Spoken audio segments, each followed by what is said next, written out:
उनमें इतनी हिम्मत आ गई कि उनको लगा कि अब पत्रकार को पीट भी सकते हैं, मार भी सकते हैं। इंडियन डेफेमेशन लॉज बहुत ही घटिया है कि जो सत्ता में बैठा है वही सरकार है और जो सरकार है वही देश है। अब वो बाउंड्री बच जाए और उसके अंदर लोग ना बचे तो ज़मीन तो देश नहीं है। कि एक बार आप एक जनरेशन के हाथ में बंदूकें दे दें तो जब वो थोड़ा सा टेंशन कम होती है इंटर कम्युनिटी, तो वो बंदूकें अपने ही लोगों पे चलती हैं। कि उनके पास कुछ नहीं बचा तो देखिए अब ये तो जानवर हैं, एक दूसरे को ऐसे मारते हैं, ये करते हैं एक दूसरे के साथ। आज इंटरनेट सिर्फ आधे अधूरे सच और पूरे झूठ में डूबा हुआ है। किसी के पास गहराई से सोचने का या शांति से सुनने का वक्त ही नहीं है। हम एक ऐसा शांत कोना बनाने की कोशिश कर रहे हैं। Nope, not your ordinary podcast for entertainment.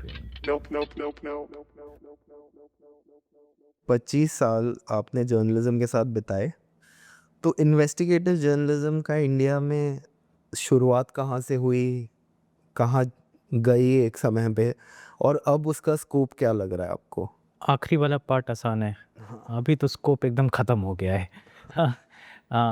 पर ऐसा भी नहीं है कि पहले बहुत आसान था। मतलब कोई भी सत्ता में होता है, पावर में होता है, आप उसके खिलाफ लिखें तो परेशान तो वो होता है, और जब वो परेशान होता है तो बड़ा हाथी जैसा होता है, हम लोग चींटी जैसे होते हैं, तो मसलने की कोशिश हमेशा रहती है। वो रिश्ता सत्ता से जो भी पावर में उससे रहा है। इंडियन जर्नलिज्म में अमूमन हर वक्त पे थोड़ा थोड़ा इन्वेस्टिगेटिव जर्नलिज्म हुआ है, लेकिन इंडियन जर्नलिज्म की शुरुआत एक तरीके से लेटर राइटिंग से हुई थी कि उस समय पुराने आज़ादी के समय के जो बड़े नेता थे, लोग थे, वो अपने अखबार चलाते थे। उनके लिए अखबार एक माध्यम होता था अपनी आवाज़ आवाम तक पहुंचाने के लिए। समय के साथ वो थोड़ा थोड़ा बदलने लगा, एक आया कि हाँ जर्नलिज्म का एक अपना दायित्व है, अपना प्रिंसिपल है, जिसमें से सबसे बड़ी बात यही है कि जो भी सत्ता में है या पावर में है या पावरफुल है उस पर एक लगाम रखना, तो उनसे जवाबदेही किसी तरह से इंश्योर करना डेमोक्रेसी के लिए करते आए हैं समय समय पे, चाहे मुफस्सिल टाउन में हो, चाहे दिल्ली में बैठे हों, चाहे बड़े शहरों में हो। हमेशा अगर आप 500 पत्रकार होंगे उनमें उससे 3-4 ऐसे होते थे जो ये करते आए हैं, और सरकार परेशान होती रही है। एटलीस्ट मेरे जब से मैंने जर्नलिज्म देखना शुरू किया और पढ़ना शुरू किया और खुद करना शुरू किया, तो जहाँ तक मुझे समझ आता है यूपीए की सरकार 2014 तक जो थी, उस समय पे बहुत कुछ हो भी रहा था जिसके लिए इन्वेस्टिगेटिव जर्नलिज्म की ज़रूरत थी, और इन्वेस्टिगेटिव जर्नलिज्म कर भी रहे थे लोग। और तब भी मुश्किल था, जो लोग सत्ता में थे, मंत्री थे, नाराज़ होते थे, गुस्सा होते थे, नौकरियां खाने की कोशिश करते थे, वो सब चलता था। लेकिन शायद उस समय की सरकार ऐसी थी या पावर डिस्ट्रीब्यूशन ऐसा था कि कई लोगों के हाथ में सत्ता थी या पावर थी, एक सेंट्रलाइज फोर्स कोई ऐसी नहीं थी। तो अगर एक मंत्री नाराज़ होता था तो ऐसा नहीं था कि पूरा तंत्र आपके खिलाफ हो जाएगा, या वो हो भी जाते थे तो वो थोड़े दिन बाद थक के वापस चले जाते थे, तो आपको बॉयकॉट करते थे। एक बार धमकी आती थी, 2 बार फ़ोन आए और वापस फिर 2 महीने बाद वापस आप शुरू कर दिए, बीच बीच में कभी नौकरी चली गई, इतना होता था। 2014 के बाद एटलीस्ट जितना मेरा जीवन है, इमरजेंसी का पीरियड नहीं देखा, एकदम पलट गया कि जो भी पावरफुल है, चाहे वो कॉरपोरेट हो चाहे वो सरकार हो, उनके अंदर थोड़ी सी भी जगह नहीं बची कि जर्नलिज्म ऐसा हो पाए। इन्वेस्टिगेटिव जर्नलिज्म तो छोड़ दीजिए कि नॉर्मल जर्नलिज्म हो सके जो लोगों के बिहाफ पे सरकार से सवाल उठाए। इन्वेस्टिगेटिव जर्नलिज्म मुझे लगता है एक कदम आगे जाता है, सवाल ही नहीं उठाता, अंदर से वो दस्तावेज निकाल के लाता है, वो डॉक्यूमेंट्स निकाल के लाता है, जिससे उन सवालों के जवाब भी आए कि सरकार कर क्या रही है। जब वो बोल रही है कि मैंने एक्स किया तो उसने क्या वाई किया था, उसकी जगह एकदम ही ख़त्म हो गई। सरकार का अखबारों के ऊपर कंट्रोल, टीवी में इतना इन्वेस्टिगेटिव वर्क होता भी नहीं था, ज़्यादातर अखबारों में ही हुआ है हिंदुस्तान में। अखबार के मालिकों से दोस्ती, डराना धमकाना, वो सब शुरू हुआ। अगर आप छोटी सी भी खबर ऐसे कर दें जिसमें सरकार का कोई मंत्री परेशान हो जाए या सरकार ही परेशान हो जाए, तो वो एक वार्निंग नहीं आती थी, फिर वो सीधा अगले हफ्ते किसी तरह से कोई एडमिनिस्ट्रेटिव कारण से आपकी नौकरी चली जाती थी। बड़े शहरों में वो होना शुरू हुआ।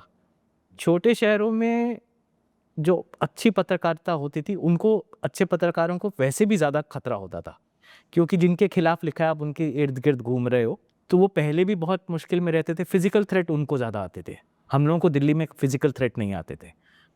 उन लोगों का मरना ज़्यादा शुरू हो गया। पहले धमकी पे रुक जाते थे, तो जो धन्ना सेठ बोल दीजिए, जो भी बोलिए, जो पावरफुल लोग थे शहरों में, स्टेट्स में, उनमें इतनी हिम्मत आ गई कि उनको लगा कि अब पत्रकार को पीट भी सकते हैं, मार भी सकते हैं। दूसरा, सरकार ही ऐसी हो गई कि जेल में भी डाल सकते हैं, और कई जेल में नहीं भी डाला तो किसी को फ़ोन करके नौकरियां खा लीजिए कि 3-4 साल बाद आप अगर करते रहे वो काम, आपके दोस्त जो लोग आपको एम्प्लॉय कर सकते थे वो सब आपसे 2-2 फीट दूर होने लग जाए और उन सबको लगे कि ऐसे लोगों को आप अपने साथ रखेंगे जो इस किस्म की पत्रकारिता करते हैं, तो आपके धंधे पे फ़र्क पड़ेगा। अखबारों को एक तरीके से बिजनेस सेंस कुछ नहीं लगा कि ये जर्नलिज्म क्यों करना है। बहुत सारे अखबार शुरू से भी कुछ बिजनेस सेंस पे ही चलते थे, कुछ ऐसा इंटेग्रिटी ऑफ जर्नलिज्म नहीं था। तो जब उनको लगा कि एकदम बिजनेस पे आँच आएगी तो बहुत जल्दी उन्होंने हाथ झड़क लिया। तो 2014-15 में मैं अखबार में ही था, किसी एक 2-3 अखबारों में काम कर रहा था, तो मुश्किल होती जा रही थी कि ये काम जितनी बार करो उतनी बार अपने एडिटर से या मालिक से जिसका काम दायित्व था कि आपको बचाए, आपके काम को प्रोटेक्ट करे, वो उल्टा नाराज़ हो जाते थे आपसे। तो हम लोग बाहर निकल गए। कुछ लोगों ने बाहर जाके जिसको बोलते हैं इंडिपेंडेंट जर्नलिज्म करना शुरू किया, आपने छोटी-छोटी कोशिशें करी। तो उसमें मुश्किल ये आ गई कि ठीक है आप कर रही हैं काम, आज़ादी पूरी मिल गई आपको, लेकिन रिसोर्सेज नहीं है। क्योंकि इन्वेस्टिगेटिव जर्नलिज्म का एक बिजनेस लॉजिक है कि वो हर रोज़ एक खबर नहीं ला सकते, आपको 2 महीने 3 महीने कई बार काम करना पड़ता है एक ही चीज़ पे। किसी सूत्र ने कुछ बताया आपको, वहाँ से शुरू होके कागज़ निकाले, कागज़ समझे, समझने के बाद पुख्ता एविडेंस हो तब आपने जाके लिखा, तो लंबा प्रोसेस है। वो प्रोसेस की कॉस्ट बहुत है। अगर आप एक रोज़मर्रा बैठ के कुछ बोल रहे हैं सिर्फ कि सरकार ने पीटीआई पे कुछ खबर निकाली कि ये नई स्कीम चलाई, वो बोलने में 200 रुपये लगते हैं, तो इसमें 10 गुना ज़्यादा लगेंगे कम से कम। तो वो करना मुश्किल हो गया क्योंकि अब ये जो काम कर रहे हैं बहुत लोग इंटरनेट पे हैं, आप लोग या तो हम लोग जैसे रिपोर्टर्स कलेक्टिव में तो हम लोग डिपेंड करते हैं कि लोग डोनेट करेंगे तो करेंगे। लोगों के डोनेशन के बेसिस पे उन पत्रकारों को आप उम्मीद दें कि आप सरकार से भी पंगा लीजिए, आपका घर भी चल पाएगा और आपको अगले 1 साल की नौकरी बनी रहेगी और इज़्ज़त से रह पाएंगे। कुछ बहुत अच्छा पैसा पत्रकारिता में हिंदुस्तान में वैसे भी नहीं है, बट एक इज़्ज़त की नौकरी आप कर सकें, वो अपने में एक मुश्किल नए जर्नलिज्म में आ गई है। नए जर्नलिज्म में हिम्मत बहुत है, नए जर्नलिस्ट में भी हिम्मत बहुत है, लेकिन जो इंस्टीट्यूशंस थे जो ऐसी जगहें देते थे वो चरमरा गए पुराने वाले, और नए वालों में अभी इतनी कुव्वत नहीं है कि वो खड़े होकर हर रोज़ ऐसा काम कर सकें। करेक्ट। तो उसमें हालात थोड़े पिचक गए हैं, मतलब। पर मैं ये कहूँगा कि थोड़ी अंग्रेजी अगर मिस करूँ कि इंस्टीट्यूशंस जो जर्नलिज्म के हैं वो तो कमज़ोर पड़ गए, लेकिन जितना मैं देखता हूँ कि यंग जर्नलिस्ट में ज़्यादा जज्बा है काम करने का, इंटेग्रिटी भी अच्छी है, समझ भी है और स्किल्स भी हैं उनको। लेकिन जो रिसोर्सेज हम जैसे लोगों को प्रोवाइड करना चाहिए कि हाँ आप लगे रहो, आप 3 महीने लगे रहो, चिंता मत करो, आपका किराया निकलता रहेगा, आप काम करते रहोगे, वो हमारी एबिलिटीज़ बहुत श्रिंक हो गई। और वो इसीलिए कि आप ऐसा काम करें तो सरकार फिर टैक्स नोटिस भेजती है, 50 चीज़ें और करती है। जो आप लोगों को सपोर्ट भी करना चाहते हैं ऐसी पत्रकारिता को, वो भी थोड़ा खौफ में रहते हैं कि यार करेंगे तो शायद हमारे घर ही पहुंच जाए। तो एक चिलिंग इफेक्ट वो सरकार के काम का आया, जिससे ऐसा नहीं है कि अभी काम नहीं हो रहा है, इन्वेस्टिगेटिव वर्क अभी भी उम्दा काम हो रहा है, लेकिन जितना होना चाहिए नहीं हो सकता। मेरे एक दोस्त हैं, वो बोलते थे कि हिंदुस्तान में सरकारें इतनी ख़राब तरीके से चलती हैं और सिस्टम्स इतने ख़राब है कि अगर 10 अच्छे पत्रकारों को आप आज़ादी के साथ एक न्यूज़ रूम में छोड़ दें तो हर 6 महीने में वो एक सरकार के हवा खिसका सकते हैं। लेकिन ये है कि वो 10 लोग काम करने की जगह कहाँ हो कि 10 ऐसे पत्रकारों को आज़ादी से काम करने दिया जाए। मेरे कम से कम 25 साल में इतना बुरा वक्त मैंने नहीं देखा जर्नलिज्म के लिए, और इन्वेस्टिगेटिव जर्नलिज्म के लिए तो ख़ास करके, कि आप करिए। जैसे किसी भी काम में होता है, किसी भी प्रोफेशन में हो, तो आपको लगता है, कम से कम मन में तो ऐसा लगता है कि अच्छा काम करोगे, थोड़ी तारीफ़ मिलेगी, थोड़ा इज्जत से रहने का, अच्छे रहने का ज़रिया मिलेगा। ये एक ऐसा प्रोफेशन बन गया कि जितना आप अच्छा करें उतनी ज़्यादा पिटाई होगी। तनख्वाह तो कम होगी, पिटाई और होगी, परिवार वाले अलग परेशान होंगे, और आपके इर्द गिर्द जो लोग रहते हैं, जो प्यार करते हैं आपको, वो खौफ में रहने लगेंगे कि कब तक करते रहोगे ये। तो वो जगह ख़त्म हो गई है ऐसे काम करने की, इंडिविजुअल्स लगे हुए हैं। बट वो तो आई थिंक, जैसे मैं पूछना चाहूँगा आपसे कि मेरे हिसाब से जब भी मैं इन्वेस्टिगेटिव जर्नलिज्म के बारे में सोचता हूँ, मेरे को लगता है इट्स पीपल्स इंटरेस्ट एंड जनता का हित में है ये कोई भी चीज़ को इन्वेस्टिगेट करना। और इन्वेस्टिगेट करके स्टोरी नहीं बनी तो एक अच्छा पत्रकार छोड़ भी देगा उसे, क्योंकि लिए वो लोगों के लिए कर रहा है, ना कि अब तो ऐसा लग रहा है कि ये सरकार का ही मिस इन्फॉर्मेशन यूनिट है मीडिया, और वही काम करता है।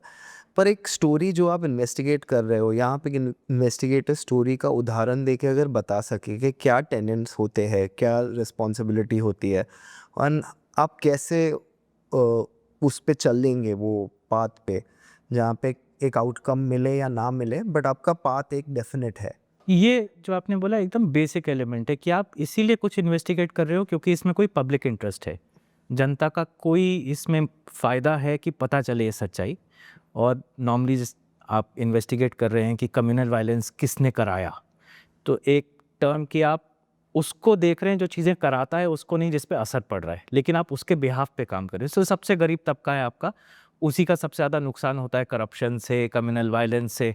उनके बिहाफ पे आप सरकार को टटोल रहे हैं, आप उनसे सवाल पूछ रहे हैं। तो आप शुरुआत तो नॉर्मली 2-3 तरीके ही होते हैं कि किसी ने सरकार के अंदर से आपको खबर दी कि ऐसा कुछ हो रहा है।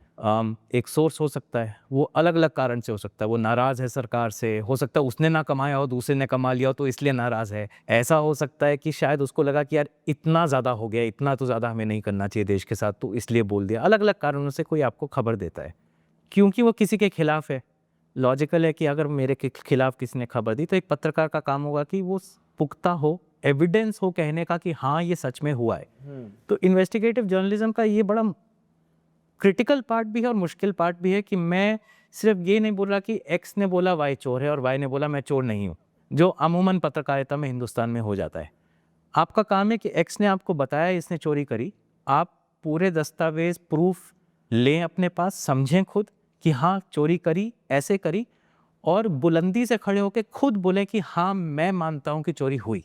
तो एक्स पे नहीं है, ये मैं बोल रहा हूँ खड़े होकर। इसीलिए इस पे एविडेंस लाना बहुत ज़रूरी होता है, क्योंकि मैं खड़े होकर पब्लिक में आपको या किसी और को अगर ब्लेम कर रहा हूँ तो मेरे पास पूरा एविडेंस होना चाहिए, क्योंकि दूसरे बेचारे की तो वरना हानि हो रही है। पर पत्रकारिता का जो लॉ है वो क्या बोलता है कि अगर आपके पास एक्स ने इन्फॉर्मेशन दी तो उसमें आपने वेरीफाई कर ली, जी, तो एक्स की इंटेंशन मैटर नहीं करती है, और वाई के खिलाफ अगर आपके पास सबूत है तो वाई की इंटेग्रिटी भी मैटर नहीं करती है।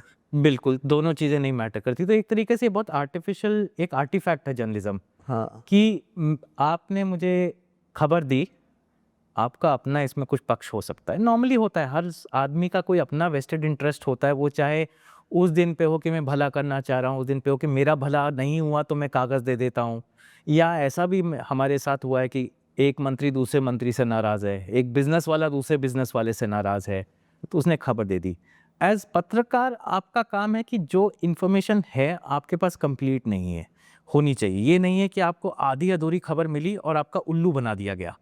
आपका काम है कि आप सोचें समझें कि वो पूरी खबर दी है कि आधी दी है, खुद समझें, क्योंकि आप अपने ऊपर वो रिस्पॉन्सिबिलिटी लेने वाले हैं कि मैं कह रहा हूँ, एक्स ने जो भी बोला हो, चाहे उसने 10% बताया हो चाहे 100%, लेकिन अब खड़े होके तो मैं कह रहा हूँ, और मैं कह रहा हूँ तो अगर मेरे अगेंस्ट, जिसके अगेंस्ट मैंने स्टोरी लिखी, वो अगर गलत हुई तो जेल में जाऊँगा। तो वो रिस्पॉन्सिबिलिटी मेरी है, इसलिए एक्स किस वजह से मेरे पास आया उससे मुझे फ़र्क नहीं पड़ता, क्योंकि जेल मैं जा रहा हूँ, वो नहीं जा रहा है। करेक्ट। तो रिस्पॉन्सिबिलिटी अब मेरे पास आ गई। दूसरा कि मैंने एक व्यक्ति के अगेंस्ट कहानी लिखी, चाहे मैं अपने में पूरा विश्वास रखता हूँ कि मेरे को सब सच पता आ गया, अब मुझे पूरा तरीका समझ आ गया कि कैसे 2000 करोड़ इधर से उधर गए, लेकिन फिर भी ईमान से दूसरे व्यक्ति को पूरा चांस देना अपने आप को डिफेंड करने का, क्योंकि एक प्रिंसिपल ऑफ नेचुरल जस्टिस, आप किसी को अक्यूज़ कर रहे हैं, चाहे आपके मन में आपको पूरा भी क्लैरिटी है कि ऐसा ही व्यक्ति है, इसने ये करता ही होगा, लेकिन उसको पूरी तरीके से अपॉर्चुनिटी मिले कि वो समझे कि मेरे अगेंस्ट क्या एक्यूजेशंस लिखने वाले हैं कोई, और उसको चांस मिले उसका जवाब देने का। उसमें कई बार होता है कि आपको डर लगता है, आप पहले उसको जब सवाल भेजेंगे कि भाई ये 4 चीज़ें मैं आपके बारे में लिखने वाला हूँ, वहाँ से फ़ोन, धमकी, वो सब शुरू हो जाता है। तो वो डर होता है, लेकिन जर्नलिज्म रिक्वायर करता है कि आप ये स्टेप्स पूरे लें, क्योंकि इंडियन लॉ में हर देश के अपना लॉज हैं कि आप जर्नलिस्ट कितना एविडेंस किस तरीके से सामने रखें तो वो जेल ना जाएं, उनके अगेंस्ट डेफेमेशन ना हो। इंडियन डेफेमेशन लॉज बहुत ही घटिया हैं। यहाँ पे पहले आपकी स्टोरी गिरा दी जाती है, फिर आपकी ज़िंदगी मुश्किल होती है। अगर आप ठीक हुए तो 5-6 साल बाद अमूमन फिर आप रिहा होते उस पागलपन से, तो उसमें आपकी पत्रकारिता ख़त्म हो जाती है, आप राउंड कर रहे होते हैं वकीलों के और जजेस के और कोर्ट्स के। तो क्योंकि यहाँ के डेफेमेशन लॉज इतने घटिया हैं, तो आपको एवरेज अगर यूएस या यूरोप का जर्नलिस्ट हो तो उससे 4 गुना ज़्यादा मेहनत करनी पड़ती है। जैसे हम लोग आपस में मजाक करते हैं कि जब हम कहानियाँ लिखते हैं ये सब टेक्स्ट में लिखती होती है, क्योंकि कोर्ट टेक्स्ट का ही रिकॉर्ड पढ़ता है कि भाई तुमने क्या लिखा था, क्या एविडेंस दिया था कि ये चोरी हुई है। उसमें पहले 300-400 वर्ड हम लिखते हैं जनता के लिए कि बताएं उनको समरी में कि क्या हुआ। बाकी 2000 वर्ड लिख रहे होते हैं हम अपनी जान बचाने के लिए कि वो नहीं लिखा तो कोई भी आके आपको कल सुबह परेशान कर देगा। तो उसमें से आधा टाइम तो मैं भी पढ़ता हूँ, यार ये इतनी पेचीदा चीज़ लिख रहे हो कि कैसे टेंडर निकला, किसने कहाँ चोरी करी, क्या टेक्निकल टर्म डाला। वो ज़रूरी भी है क्योंकि आप किसी की ज़िंदगी, किसी का बिजनेस, किसी का लाइवलीहुड पे अटैक भी कर रहे हैं जब आप उसके अगेंस्ट लिख रहे हैं। वो ज़रूरी है कि आप पूरा एविडेंस दें, बाकी रीडर्स को, अपने सिटीजन्स को समझाएं और उनको कॉन्फिडेंस दें। एक इसलिए भी क्योंकि एज जर्नलिस्ट मैं एक्सपर्ट नहीं हूँ।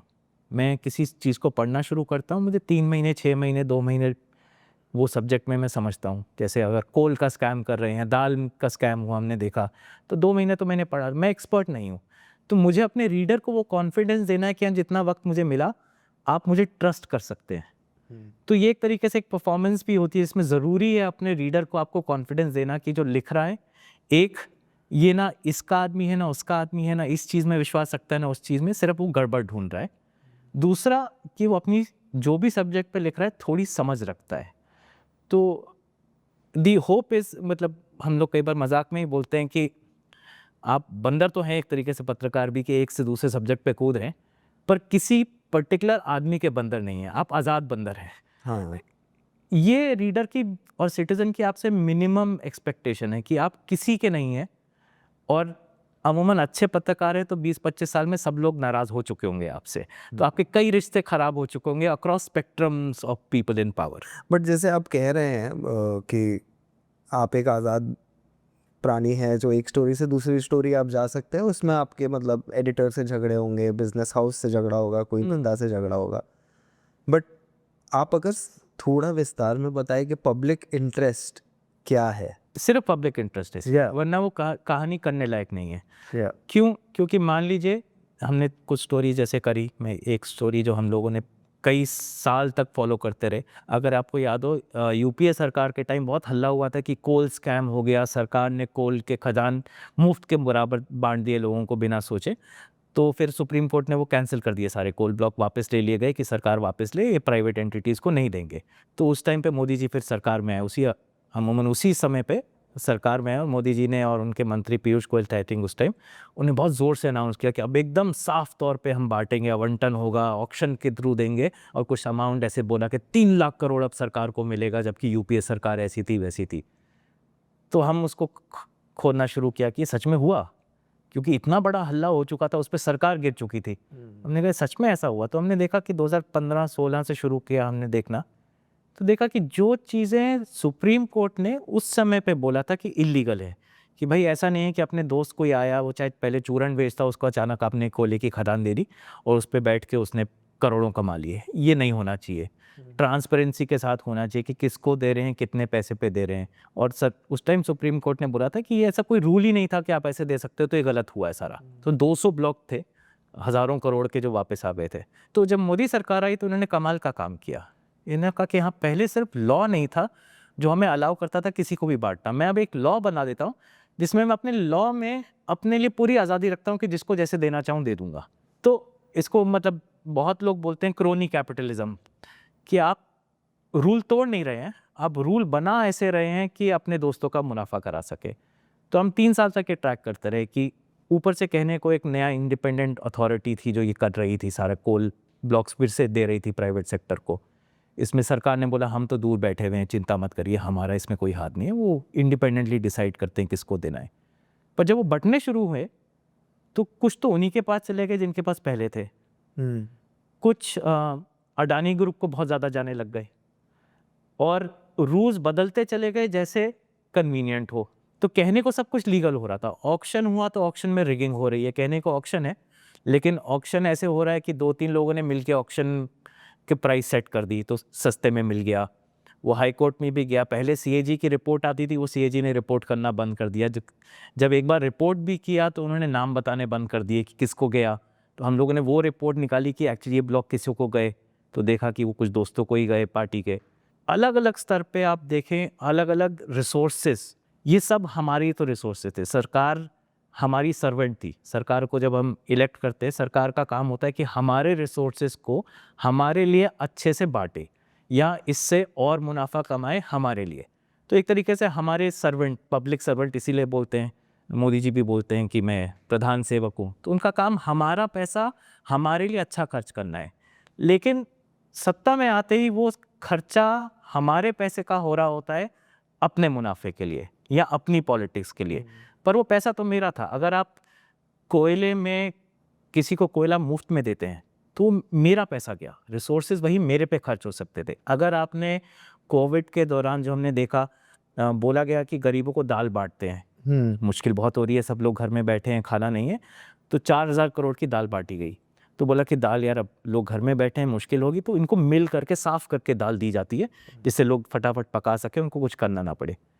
तो वो 4,000 करोड़ की दाल जो है मिलर आधी खा गए। वो टेंडर ऐसे बने कि मिलर आधी दाल ले गए और घटिया दाल गरीबों में बांट दी। स्टेट गवर्नमेंट और बाकी अखबार खबर करते रहे कि हाँ दाल कुछ ख़राब किस्म की आ रही है। तो हमने शुरू किया पूछना कि तो अच्छी वाली कहाँ गई, क्योंकि मोदी जी ने तो बोला था अच्छी वाली दाल जाएगी, तो अच्छी वाली दाल चली कहाँ गई। तो टेंडर ऐसे बने थे कि वो अच्छी वाली दाल मिलर लेके मार्केट में बेच गए और ख़राब वाली दाल हमको मिल गई। तो वो तो मेरा ही अनाज खाया गया ना, वो तो मेरा ही पैसा था, मेरे पैसे से मेरे को खाना देना था और सबसे गरीब को ही जाना था, तो वो मिलर के पास चला गया। तो जब भी करप्शन होती है, करप्शन कोई एक मेरे से दूर कहानी नहीं है, वो मेरे ही रिसोर्सेज को खा के कुछ लोगों को अमीर बनाने की कहानी है। तो अगर इन्वेस्टिगेटिव रिपोर्टर वो पता कर रहा है कि 2,000 करोड़ किसने खाए, तो ठीक है, आम आदमी को लगता है 2,000 करोड़ क्या अमाउंट होता है, कितना बड़ा होता है, किसने देखा ज़िंदगी में, मेरी तो दिहाड़ी नहीं ख़त्म हो रही है। लेकिन गरीब के ऊपर इसका सबसे ज़्यादा असर पड़ता है। लेकिन गरीब के पास समय बहुत कम है और पावर भी बहुत कम है दूसरे को अकाउंटेबल रखने की। तो एक तरीके से मैं उनके लिए काम कर रहा हूँ। जो एलीट हैं, जो अमीर हैं, उनको इतना इंटरेस्ट नहीं है करप्शन में, क्योंकि वो देश की सारी सर्विसेज पैसे से खरीद सकते हैं। उनके सरकार से इतना डीलिंग नहीं होता, जो डीलिंग भी होता है वो बहुत कन्वीनियंट होता है। हमारे जितना गरीब तबका है उसके पास एबिलिटी सबसे कम है, लेकिन जवाबदेही की ज़रूरत सबसे ज़्यादा है, क्योंकि उसी के रिसोर्सेज हैं सारे। तो चाहे वो जंगल कट रहे हों, चाहे आपका कोल का खदान जा रहा हो, चाहे प्राइवेट कॉन्ट्रैक्ट सड़क बनने के किसी 2 कॉन्ट्रैक्टर्स के पास ही जा रहे हों, वो सड़क तो मेरे गाँव आनी थी या उस पर काम करके मेरी ही प्रोडक्टिविटी बढ़नी थी। तो सब सिटीजन्स का ही पैसा है। वो याद रखना सरकारें हमें भुलाने की कोशिश बहुत करती हैं। हर सरकार के अपने तरीके होते हैं बताने के कि ये मैं तुम्हारे लिए कर रहा हूँ, हाँ, कि मैं तुम्हें गिफ्ट दे रहा हूँ, मैं बहुत महान व्यक्ति हूँ। ये हर सरकार अलग अलग लेवल पे ट्राई करती है, कुछ ज़्यादा कुछ कम। इन्वेस्टिगेटिव जर्नलिज्म एक तरीके से वो तोड़ने की कोशिश कर रहा है कि ये हमारे पैसे हैं जिनको हमने तुम्हें दिए थे थोड़े टाइम के लिए एज कस्टोडियन, कि तुम इसको ठीक से लगाओ। तुम अपना बनाने में लगे हो, अपने दोस्तों में बांटने में लगे हो, तो मेरा पैसा खाया जा रहा है। वो जवाबदेही इलेक्शन के टाइम तो लोग कर लेते हैं, 5 साल में एक बार वोट दे के कर लेते हैं, लेकिन बाकी 5 साल के दौरान वो काम जर्नलिज्म या ऐसे अकाउंटेबिलिटी वॉचडॉग बोल सकते हैं, ऐसी संस्थाओं का है जो सरकार पे नज़र रखती है वो कर क्या रही है। क्योंकि ये सच है कि जो भी सरकार सत्ता में आती है, खास करके हिंदुस्तान में पिछले 20 साल में देखें, जब से लिबरलाइजेशन आया, इतना खर्चा करके आती है, इलेक्शन में इतना पैसा लगता है, वो इतने अपने मित्रों से पैसा लेते हैं और इतनी बड़ी बिल्डिंग्स बन जाती हैं और इतने महंगे इलेक्शन होते हैं कि जो भी बिजनेसमैन ने पॉलिटिशियन को पैसा दिया वो एक इन्वेस्टमेंट है उसकी। उस इन्वेस्टमेंट पे अगर वो आप नेता पावर में आ गए तो ये तो एक तरीके से बहुत हाई रिस्क गेम है किसी बिजनेसमैन के लिए। कि मान लीजिए आप इलेक्शन लड़ने वाले हैं, मुझे पता नहीं आप जीतोगे कि नहीं, मेरा उम्मीद है आप जीतोगे, तो मैं आप पे पैसा लगाता हूँ, मैं आपको 100 करोड़ देता हूँ कि चल अच्छे से खेल, और रिस्क मेरा बहुत है। तो जैसे अच्छा बिजनेसमैन हूँ क्योंकि मैंने बहुत हाई रिस्क दिया, अगर आप जीत गए तो 100 करोड़ का 500 करोड़ तो निकालूंगा मैं आपसे वापस। वो कहाँ से लाओगे आप? अगर आप नेता बन गए हो तो वो जनता की जेब से निकाल के लाओगे, वो आप बजट से निकाल के लाओगे, वो आप स्कीम से काटोगे, वो आप देश के अलग अलग रिसोर्सेज अपने दोस्तों को बांट के निकालोगे। क्योंकि इतने महंगे हमारे इलेक्शंस और तरीका ऐसा, तंत्र ऐसा है हमारा इलेक्शंस का कि जब तक नेता गद्दी पे बैठते हैं उनके पास कोई चारा नहीं होता कि उनकी जवाबदेही अब कुछ धन्ना सेठ की तरफ है। पत्रकारिता का कोशिश होनी चाहिए और इन्वेस्टिगेटिव की तो यही होती है सिर्फ कि वो बोल के जो आए थे और कर क्या रहे हैं उसके बीच का फासला नापना, और वो पूरे 5 साल नापते रहना कि उम्मीद है कि 5 साल बाद जब इलेक्शन दोबारा हो तो लोगों को पता हो। क्योंकि अगर हम नहीं कर रहे ये काम, तो जैसे आपने बोला, जनता तो वही सुन रही है जो सरकार ढिंढोरा रोज पीट रही है। और अब 10 साल पहले इतना नहीं था, पर अब तो सोशल मीडिया है, तो उसी के थ्रू कैंपेन चलते रहते हैं। 5 साल सरकार ने अपनी मशीनें बना ली हैं, पार्टियों ने अपनी मशीन बना ली है, जिससे हल्ला होता रहता है। अखबार आपके बंद हो चुके हैं, तो थोड़ा बहुत जो खबर मिलती है, शुरू में होता था कि ये सरकार आई थी इस छवि के साथ कि बड़ी क्लीन है, बाकी सब कुछ चीज़ें करती है।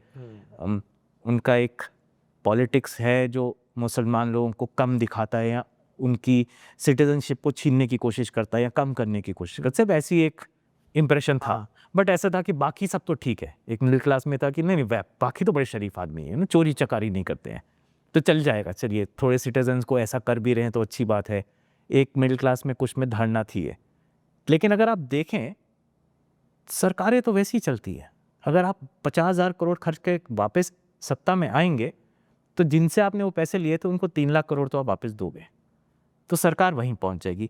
बल्कि वो जो आप सोसाइटी में डिवाइड लाना चाह रहे हैं, वो सिर्फ इससे आपकी नज़र हटाने के लिए है कि आप चिंता मत करो, ये तो हमने दिखा दिया ना। आप किसी अपने ही सिटीजन्स को कम दिखाना चाह रहे हो, उसके खिलाफ गुस्सा जमा करके आप असलियत से दूर ले जाते हो हमारी। अमूमन हमारा काम है कि सरकार जो भी कर रही है उससे थोड़ी अपनी नज़र हटा के देखें कि पीछे बैठ के अपने कमरों में क्या कर रहे हैं। ये बाहर तो एक नौटंकी होती है कि हम भला कर रहे हैं या हम बुरा कर रहे हैं, लेकिन असली धंधा जो होता है वो बंद कमरों में ही होता है सरकारों में। एक और चीज़, मतलब जैसे मैं पूछना चाहता हूँ आपसे कि कहीं पे ना पीपल्स इंटरेस्ट और नेशंस इंटरेस्ट कोलाइड करता है। वेस्ट में भी जैसे जिन्होंने वो विकीलीक्स का जब हुआ था मामला, तो काफ़ी लोगों ने ये कहा कि यार ये तो बहुत स्ट्रेटेजिक डॉक्यूमेंट्स है, बाकी देशों में जा रहे हैं, हमारे देश के लोगों को पता होना चाहिए, पर ये सही नहीं है तरीका। तो उस पे तो इंडिया तो वो जगह से बहुत दूर है, पर यहाँ पे भी वो स्टोरी बनाई जाती है कि नहीं नहीं यार, ये नहीं यार, लोगों के इंटरेस्ट के लिए अब हमारा बहुत मसला चल रहा है, ये समय नहीं है इसका। हाँ, इस टाइम पे ना करें। हाँ, इस टाइम पे ना, थोड़ा रुक जाए। तो ये भी सरकार ही चलाती है। हाँ, जो सत्ता में जो बैठे होते हैं उनका एक और पुराना फॉर्मूला है, नया नहीं है। हम लोग बार बार बेवकूफ़ बनते हैं। अलग अलग तरीके से बताई जाती है चीज़ कि जो सत्ता में बैठा है वही सरकार है, और जो सरकार है वही देश है। और देश कोई अलग चीज़ है, हम नहीं है। आप, मैं, बाकी लोग जो हैं इस देश में, वो सरकार, वो देश नहीं है। एक कोई अजीब सी एंटिटी है, हवा में एक बना हुआ है देश। वो बाउंड्री है कोई, कि वो बाउंड्री बचा रहे हैं। बाउंड्री में अंदर रहने वाले लोगों के साथ क्या हो रहा है, या हमारे ही रिसोर्सेज के साथ क्या हो रहा है, अलग अलग समय पे अलग अलग इमरजेंसीज बनाई जाती हैं। चाहे वो कोविड हो, वॉर हो, अलग अलग टाइम पे आपको बताया जाएगा कि अभी वक्त नहीं है यार, अभी थोड़ा पीछे, सरकार अच्छा करने की कोशिश तो कर रही है, या कोशिश नहीं कर रही है तो बड़ी जंग लड़ रही है, तो बड़ी जंग के टाइम पे छोटी बातें नहीं करते। पर आप देखो, सोसाइटी में यही तरीके इस्तेमाल किए हैं। कई बार जेंडर के इश्यूज़ मत उठाइए, अभी बड़ी चीज़ें हो रही हैं, या आप कास्ट के मुद्दे मत उठाइए क्योंकि अरे बड़ा कुछ हो रहा है। तो ये तरीका होता है कि स्ट्रक्चरल इश्यूज़ को दबाने का। I am very clear, I am sure सबको होगा कि मेरी सरकार मेरा देश नहीं है, मेरी बाउंड्री मेरा देश नहीं है, मेरा देश मेरे लोग हैं, मेरे देश के लोगों की ये रिसोर्सेज हैं। उन रिसोर्सेज के साथ क्या हो रहा है हर वक्त, वो डिसाइड करता है कि ये देश क्या है। मेरे लोगों के साथ क्या हो रहा है कि अब हमारे देश के कुछ लोगों को आप सेकंड ग्रेड सिटीजन बना रहे हैं, तो देश ख़त्म ही हो रहा है। अब वो बाउंड्री बच जाए और उसके अंदर लोग ना बचे तो ज़मीन तो देश नहीं है। तो ये अटेम्प्ट वही लोग करते हैं जो पावर में हैं, कि ये सबको एक खिचड़ी बना दें कि देश क्या है, लोग क्या हैं और सरकार क्या है। एकदम आपकी बात सही है कि ये लोग जो पावर में है वो करते हैं, पर अभी इनका रिटोरिक और इनका जो प्रोपेगेंडा है वो ये लेवल पे आ गया है कि लोग मानना, लोगों ने शुरू कर दिया है कि हाँ ये सही टाइम नहीं है।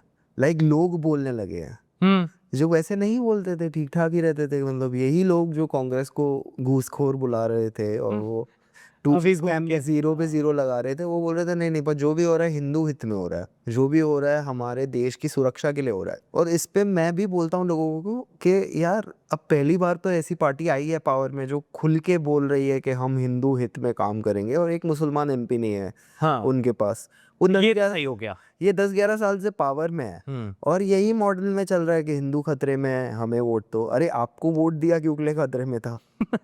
अभी 10 साल में नहीं बचे तो 10 कब साल में बचेंगे? नहीं, हाँ, मतलब इतनी ब्रूट मेजोरिटी में नहीं बचे। कितने और साल मुगलों के टाइम पे हिंदू बच गए, लेकिन अभी मुश्किल आ अब गई है। मुश्किल आ रही है। ये सच है कि इस सरकार ने ये रिटोरिक बहुत ज़ोर शोर से प्रमोट किया अपने आप को हमारी नज़र घुमाने के लिए।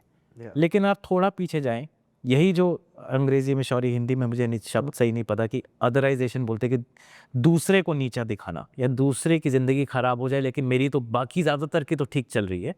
ये अगर आप थोड़ा वक्त में पीछे जाएं तो ये देश के आदिवासियों के साथ, नॉर्थ ईस्ट में ट्राइबल्स के साथ, कश्मीर के लोगों के साथ, अलग अलग माइनॉरिटीज़ के साथ जब ये होता था जो हमारे शहरों से दूर था, तो बहुत सारे लोग थे कहते अरे यार वो आदिवासियों का इशू है, थोड़ा उनको अगर उनकी ज़िंदगी ख़राब भी हो जाए देश का डेवलपमेंट तो हो रहा है। ग्रोथ का एक ये यूपीए के टाइम पे भी ये चलता था कि ठीक है थोड़े आदिवासी डिस्प्लेस हो जाएंगे, ठीक है यार।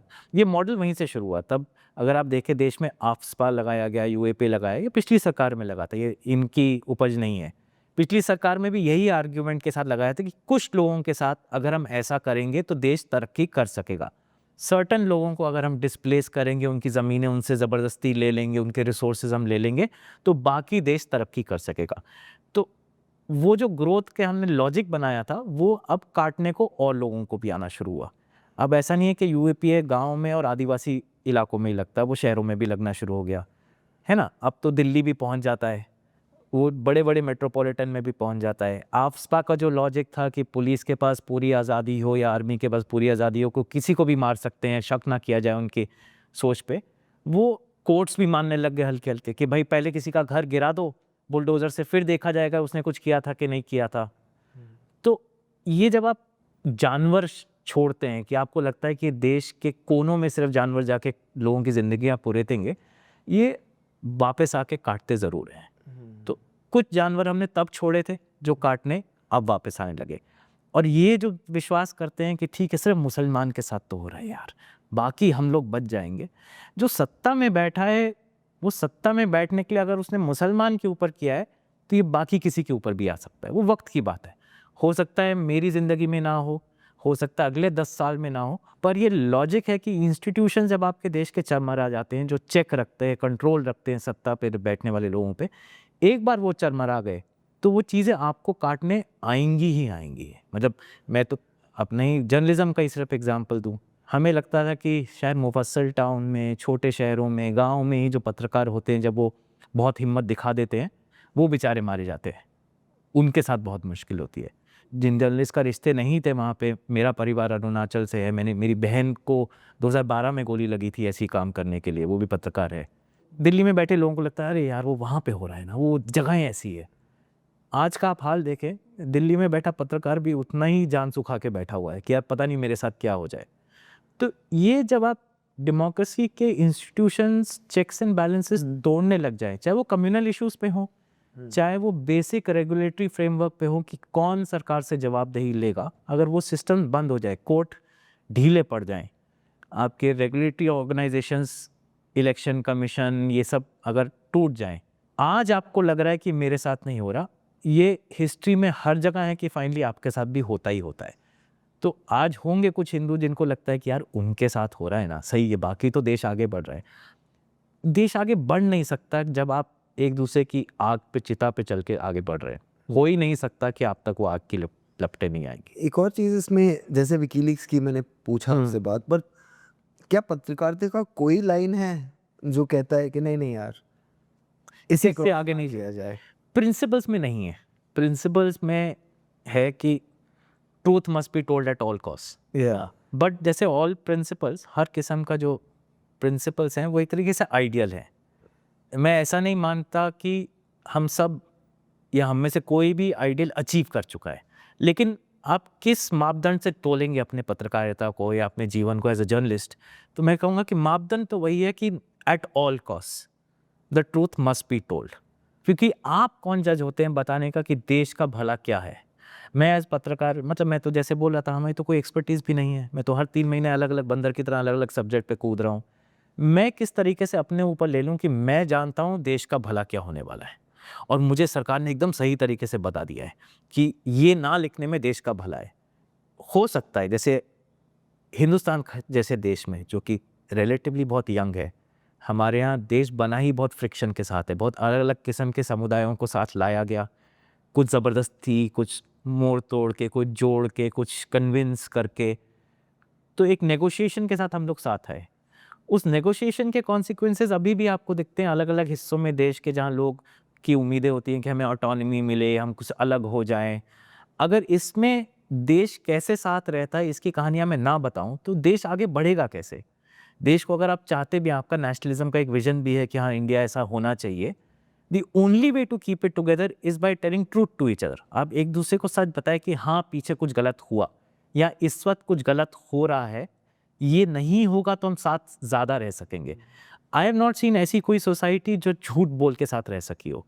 सोसाइटीज़ इम्प्रूव तब होती है जब उनकी एबिलिटी बेहतर होती है एक दूसरे को सच बताने की।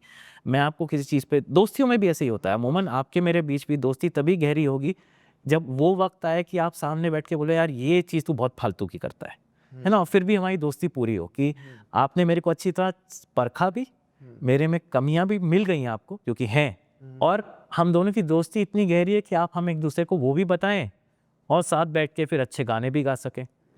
तो एक देश भी तो ऐसे ही चलेगा कि आप एक दूसरे को, हम एक दूसरे की सच्चाई, और ख़ास करके जो सत्ता में अगेन उनकी सच्चाई ना बताएं तो देश आगे बढ़ ही नहीं सकता।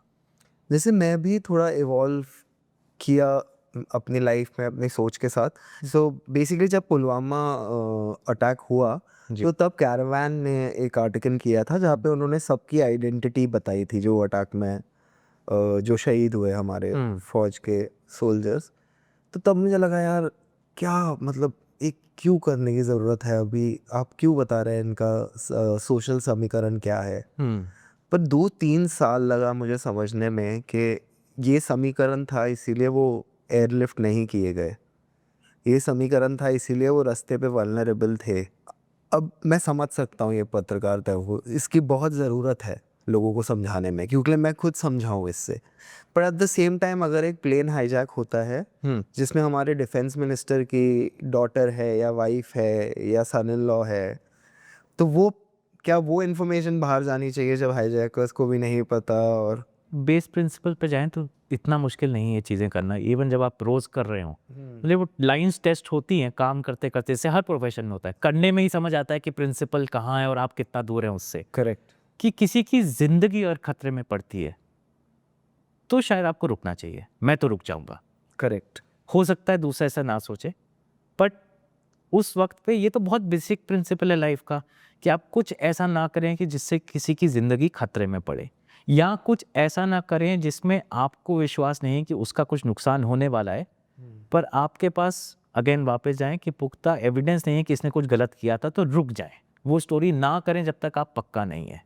तो ये कुछ जो दुविधाएं बनाई जाती हैं, मेरे ख्याल से कुछ चीज़ें बहुत सिंपल हैं प्रैक्टिस में। बेस प्रिंसिपल्स लाइफ के जो वैसे भी अप्लाई होते हैं, उसमें ना जर्नलिज्म की ज़रूरत है, क्योंकि प्रोफेशन स्पेशल नहीं है ये तो किसी भी प्रोफेशन में बोला जाएगा कि ऐसी चीज़ ना करें जिससे ज़िंदगी किसी की खतरे में पड़ती है। कुछ चीज़ों में इंडिविजुअल्स बहुत मैटर करते हैं कि जैसे आपने बोला कि ओवर टाइम आपको समझ आएगा कि इस चीज़ की क्यों ज़रूरत है, इसलिए जर्नलिज्म में अलग अलग किस्म के लोग होने की भी ज़रूरत बहुत है, क्योंकि जिस जगह से मैं आता हूँ उस तरीके से मेरी समझ बढ़ती है कि कहानी ज़रूरी क्या है देश को बताना। अगर मैं नॉर्थ ईस्ट से आता हूँ तो मेरी समझ की कौन सी ज़रूरी कहानी अलग होगी। अगर मैं दलित समाज से आता हूँ, अलग ज्योग्राफी से भी आता हूँ, तो मेरे लिए क्या स्टोरी ज़रूरी है, क्योंकि मेरा अपना एक्सपीरियंस है, मेरे पुरखों का भी होगा बट मेरी ज़िंदगी भी है, उससे मेरी प्रायोरिटीज़ बनती है कि ये स्टोरी इस देश के लिए ज़रूरी है, कोई और नहीं बता सकता। तो जर्नलिज्म के एक न्यूज़ रूम में, अच्छे न्यूज़ रूम में इसलिए डाइवर्सिटी बहुत ज़रूरी है कि इन्वेस्टिगेशन तो हो, लेकिन ठीक है मेरा भी तो दायरा उतना ही है, मैं भी, मेरा एक ही एक्सपीरियंस है, उतने ही साल लगाए, मेरा भी एक पर्टिकुलर बैकग्राउंड है, तो मैं उन्हीं चीज़ों पे खोदता रहूँगा जो मुझे समझ आता है ज़रूरी है। अगर आपका न्यूज़ रूम में डाइवर्सिटी है और उनको आपने सबको ट्रेन किया अच्छे से, तो वो लोग अलग अलग प्रायोरिटीज़ डेवलप करेंगे और उन प्रायोरिटीज़ पे वो सवाल ढंग से पूछेंगे और उसके जवाब ढंग से लाएंगे। तो हो सकता है जो सवाल आपके मन में था जब पहली बार आपने वो स्टोरी पढ़ी, अगर उस समाज से कोई पढ़ रहा होता, उसको डिफ़ॉल्ट में पता होता हाँ ये स्टोरी क्यों ज़रूरी है। तो जैसे रीडर्स में आप अलग अलग कॉन्टेक्स्ट से आ रहे हैं वो कहानियाँ पढ़ने के लिए, पत्रकार भी जब अलग अलग कॉन्टेक्स्ट से आते हैं तो वो अलग दायरे सेट करते हैं कि कितना दूर पुश कर सकते हैं हम जर्नलिज्म को सच्चाई बताने के लिए। कुछ लोग जल्दी रुक जाएंगे, और ऐसा भी होता है, सिर्फ कॉन्टेक्स्ट की बात भी नहीं है, मान लीजिए मैं मिडिल क्लास का हूँ, मेरी ईएमआई जाती है, बच्चों के स्कूल की फ़ीस ज़्यादा है, मेरा खौफ भी थोड़ा ज़्यादा होगा, तो शायद मैं जल्दी रुक जाऊँगा। कोई और किसी और इकोनॉमिक कॉन्टेक्स्ट से आएगा, उसकी हिमाकत ज़्यादा होगी कि कितनी दूर जा सके। तो इसके डाइवर्सिटी न्यूज़ रूम्स में इकोनॉमिक सर्कमस्टांसेस, सोशल सर्कमस्टांसेस दोनों की बहुत ज़रूरी है, क्योंकि वो अलग अलग हिम्मत देता है, अलग अलग ज़रूरतें पैदा करता है न्यूज़ रूम में कि कौन से सवाल उठाए जाए। कॉम्प्लीमेंट्री आइडियाज़ है। हाँ, हो सकता है, ऐसा नहीं है कि आप और मैं न्यूज़ रूम में अगर मैं 2 कोलीग्स हैं, हम लोग इत्तेफाक रखते हैं हर चीज़ पे। आइडियली अच्छा न्यूज़ रूम ये होता है जिसमें हम दोनों भी हर वक्त इत्तेफाक में रहे, लाइक माइंडेड हो बट कॉपी पेस्ट ना हो, है ना? आप ऐसा न्यूज़ रूम्स हों जहाँ कॉपी पेस्ट ना हो, थोड़ा अंतर्द्वंद भी हो, तो जो सवाल उठेंगे कि अगर मेरे पास 5 ही लाख एक महीने में खर्च करने को है, वो 5 लाख रुपए रिपोर्ट में किस किस्म की रिपोर्ट में लगाऊं? क्योंकि पैसा तो उतना ही है, रिसोर्सेज उतने ही हैं, तो कौन से सवाल ज़रूरी हैं देश के लिए जिन पे जवाब लाऊं मैं सरकार से, वो चेंज हो जाता है। अब क्योंकि मान लीजिए मैं अगेन मेरा कुछ जीवन नॉर्थ ईस्ट से निकला है, तो मेरे लिए जब भी वो सवाल वहाँ के उठते हैं, वो अपने आप इम्पोर्टेंट हो जाते हैं। कई बार मेरे ही कोलीग बोलेंगे, यार आप हर बार जब भी वो होता है आप कूद पड़ते हो कि ये तो स्टोरी करनी है ना? कोई और किसी और समाज से आएगा या ज्योग्राफी से आएगा, उसको वहाँ पे जो चीज़ें हो रही है इम्पोर्टेंट लगेगी। मैंने क्योंकि अकाउंट्स पढ़ा था, तो कंपनीज, कॉरपोरेट्स और सरकार मिलके कैसे चोरी चकारी करते हैं एक समझ भी थी, और मुझे लगा ये ज़रूरी भी है क्योंकि मालूम है मुझे क्या करते हैं। फेमिलियर टेरिटरी है। हाँ, मैं जानता हूँ यहाँ क्या बदमाशी होती है, कैसे होती है, और मैंने देखा है करीब से खोते हुए, तो मुझे ये बहुत ज़रूरी लगा।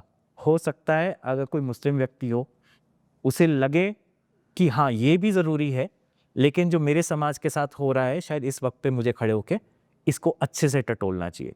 ऐसा भी हो सकता है वो बोले कि यार मैं और चीज़ें कर रहा हूँ, लेकिन कम से कम वो न्यूज़ रूम में बातें जब घूमती हैं, हम लोगों को भी होता है कि हाँ ये सवाल ज़रूरी है, वो ना करे, वो मुझे तो समझाए कि करना चाहिए, तो न्यूज़ रूम पूरा बदलता है। वैसे वो जगह भी हमारे यहाँ कम हो गई है क्योंकि सोसाइटी इतनी पोलराइज हो गई है कि पोलराइजेशन में या आप इस सरकार के साथ हैं या इस सरकार के खिलाफ है, वैसी वाली बातें होती हैं।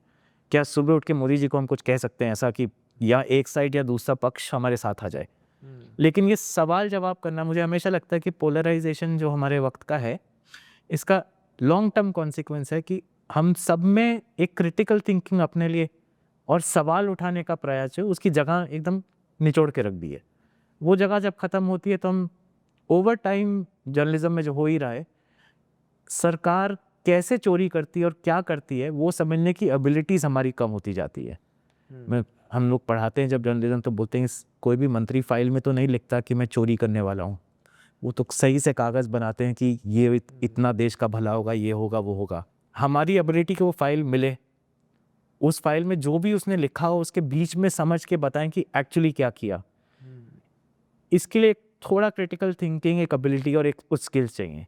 लेकिन अगर पत्रकारिता आपको इस कगार पे ला दे और सोसाइटी इस कगार पे ला दे कि यार यहाँ तो सुबह उठ के आप जो भी मोदी जी कर रहे हैं उनको बता दीजिए कि चोरी है, या जो भी पिछली सरकार ने किया उनको बोल दीजिए वो सब चोरी है, यूपी पूरा चोरी था।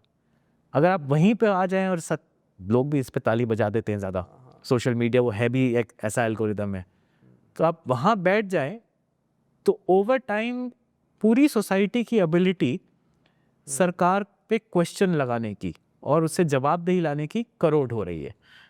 जर्नलिज्म में ये पिछले 10 साल में खास हुआ है। हमने जो डिस्कशन किया है उसमें 3 चीज़ है।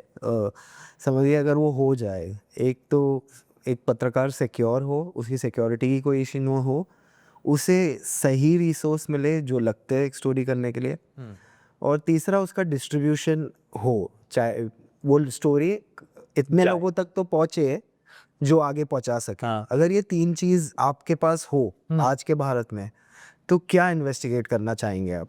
माशाल्लाह, सरकार में तो इतना कुछ है इन्वेस्टिगेट करने को कि एक जीवन में तो पूरा ना पड़े, क्योंकि इतनी गंदगी है।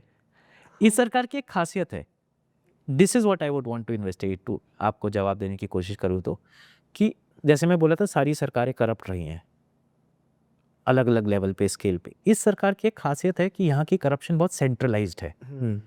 इलेक्टोरल बॉन्ड्स 2019 में हमने पहले कागज़ निकाले, तो वो ठीक है कि इलेक्टोरल बॉन्ड्स कर क्या रहे थे, वो बोल रहे थे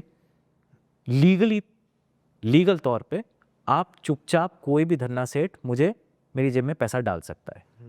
इस पे एक तो लीगल ठप्पा लग गया कि ये अच्छी बात है, करना भी चाहिए। दूसरा, आपको मेरे को पता नहीं चला कि किसने पैसा दिया। तीसरा, कि एक पार्टी के अंदर भी 2 ही 3 लोगों को पता है कितना पैसा आ रहा है।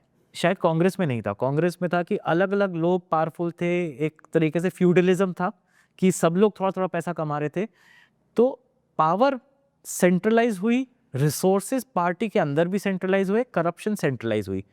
कुछ बिजनेसेस को बहुत अच्छा लगता है कि सिंगल विंडो क्लियरेंस हो गया, आप एक जगह जाएं, दान पेटी में डालें, रूल बेंड करवाएं, अपनी कंपनी आगे बढ़ाएं। ये इस सरकार का एक यूनिक 10 साल में मैंने ट्रैक किया। जो जितने भी करप्शन केसेस हमने देखे हैं, वहाँ पे हमने यही पाया कि रेगुलेटरी कैप्चर कुछ लोगों के हाथ में, सिंगल विंडो क्लियरेंस कि आप यहाँ आ जाएं, यहाँ से काम पूरा हो जाएगा, ज़मीन तक फिर आपको चिंता नहीं करनी।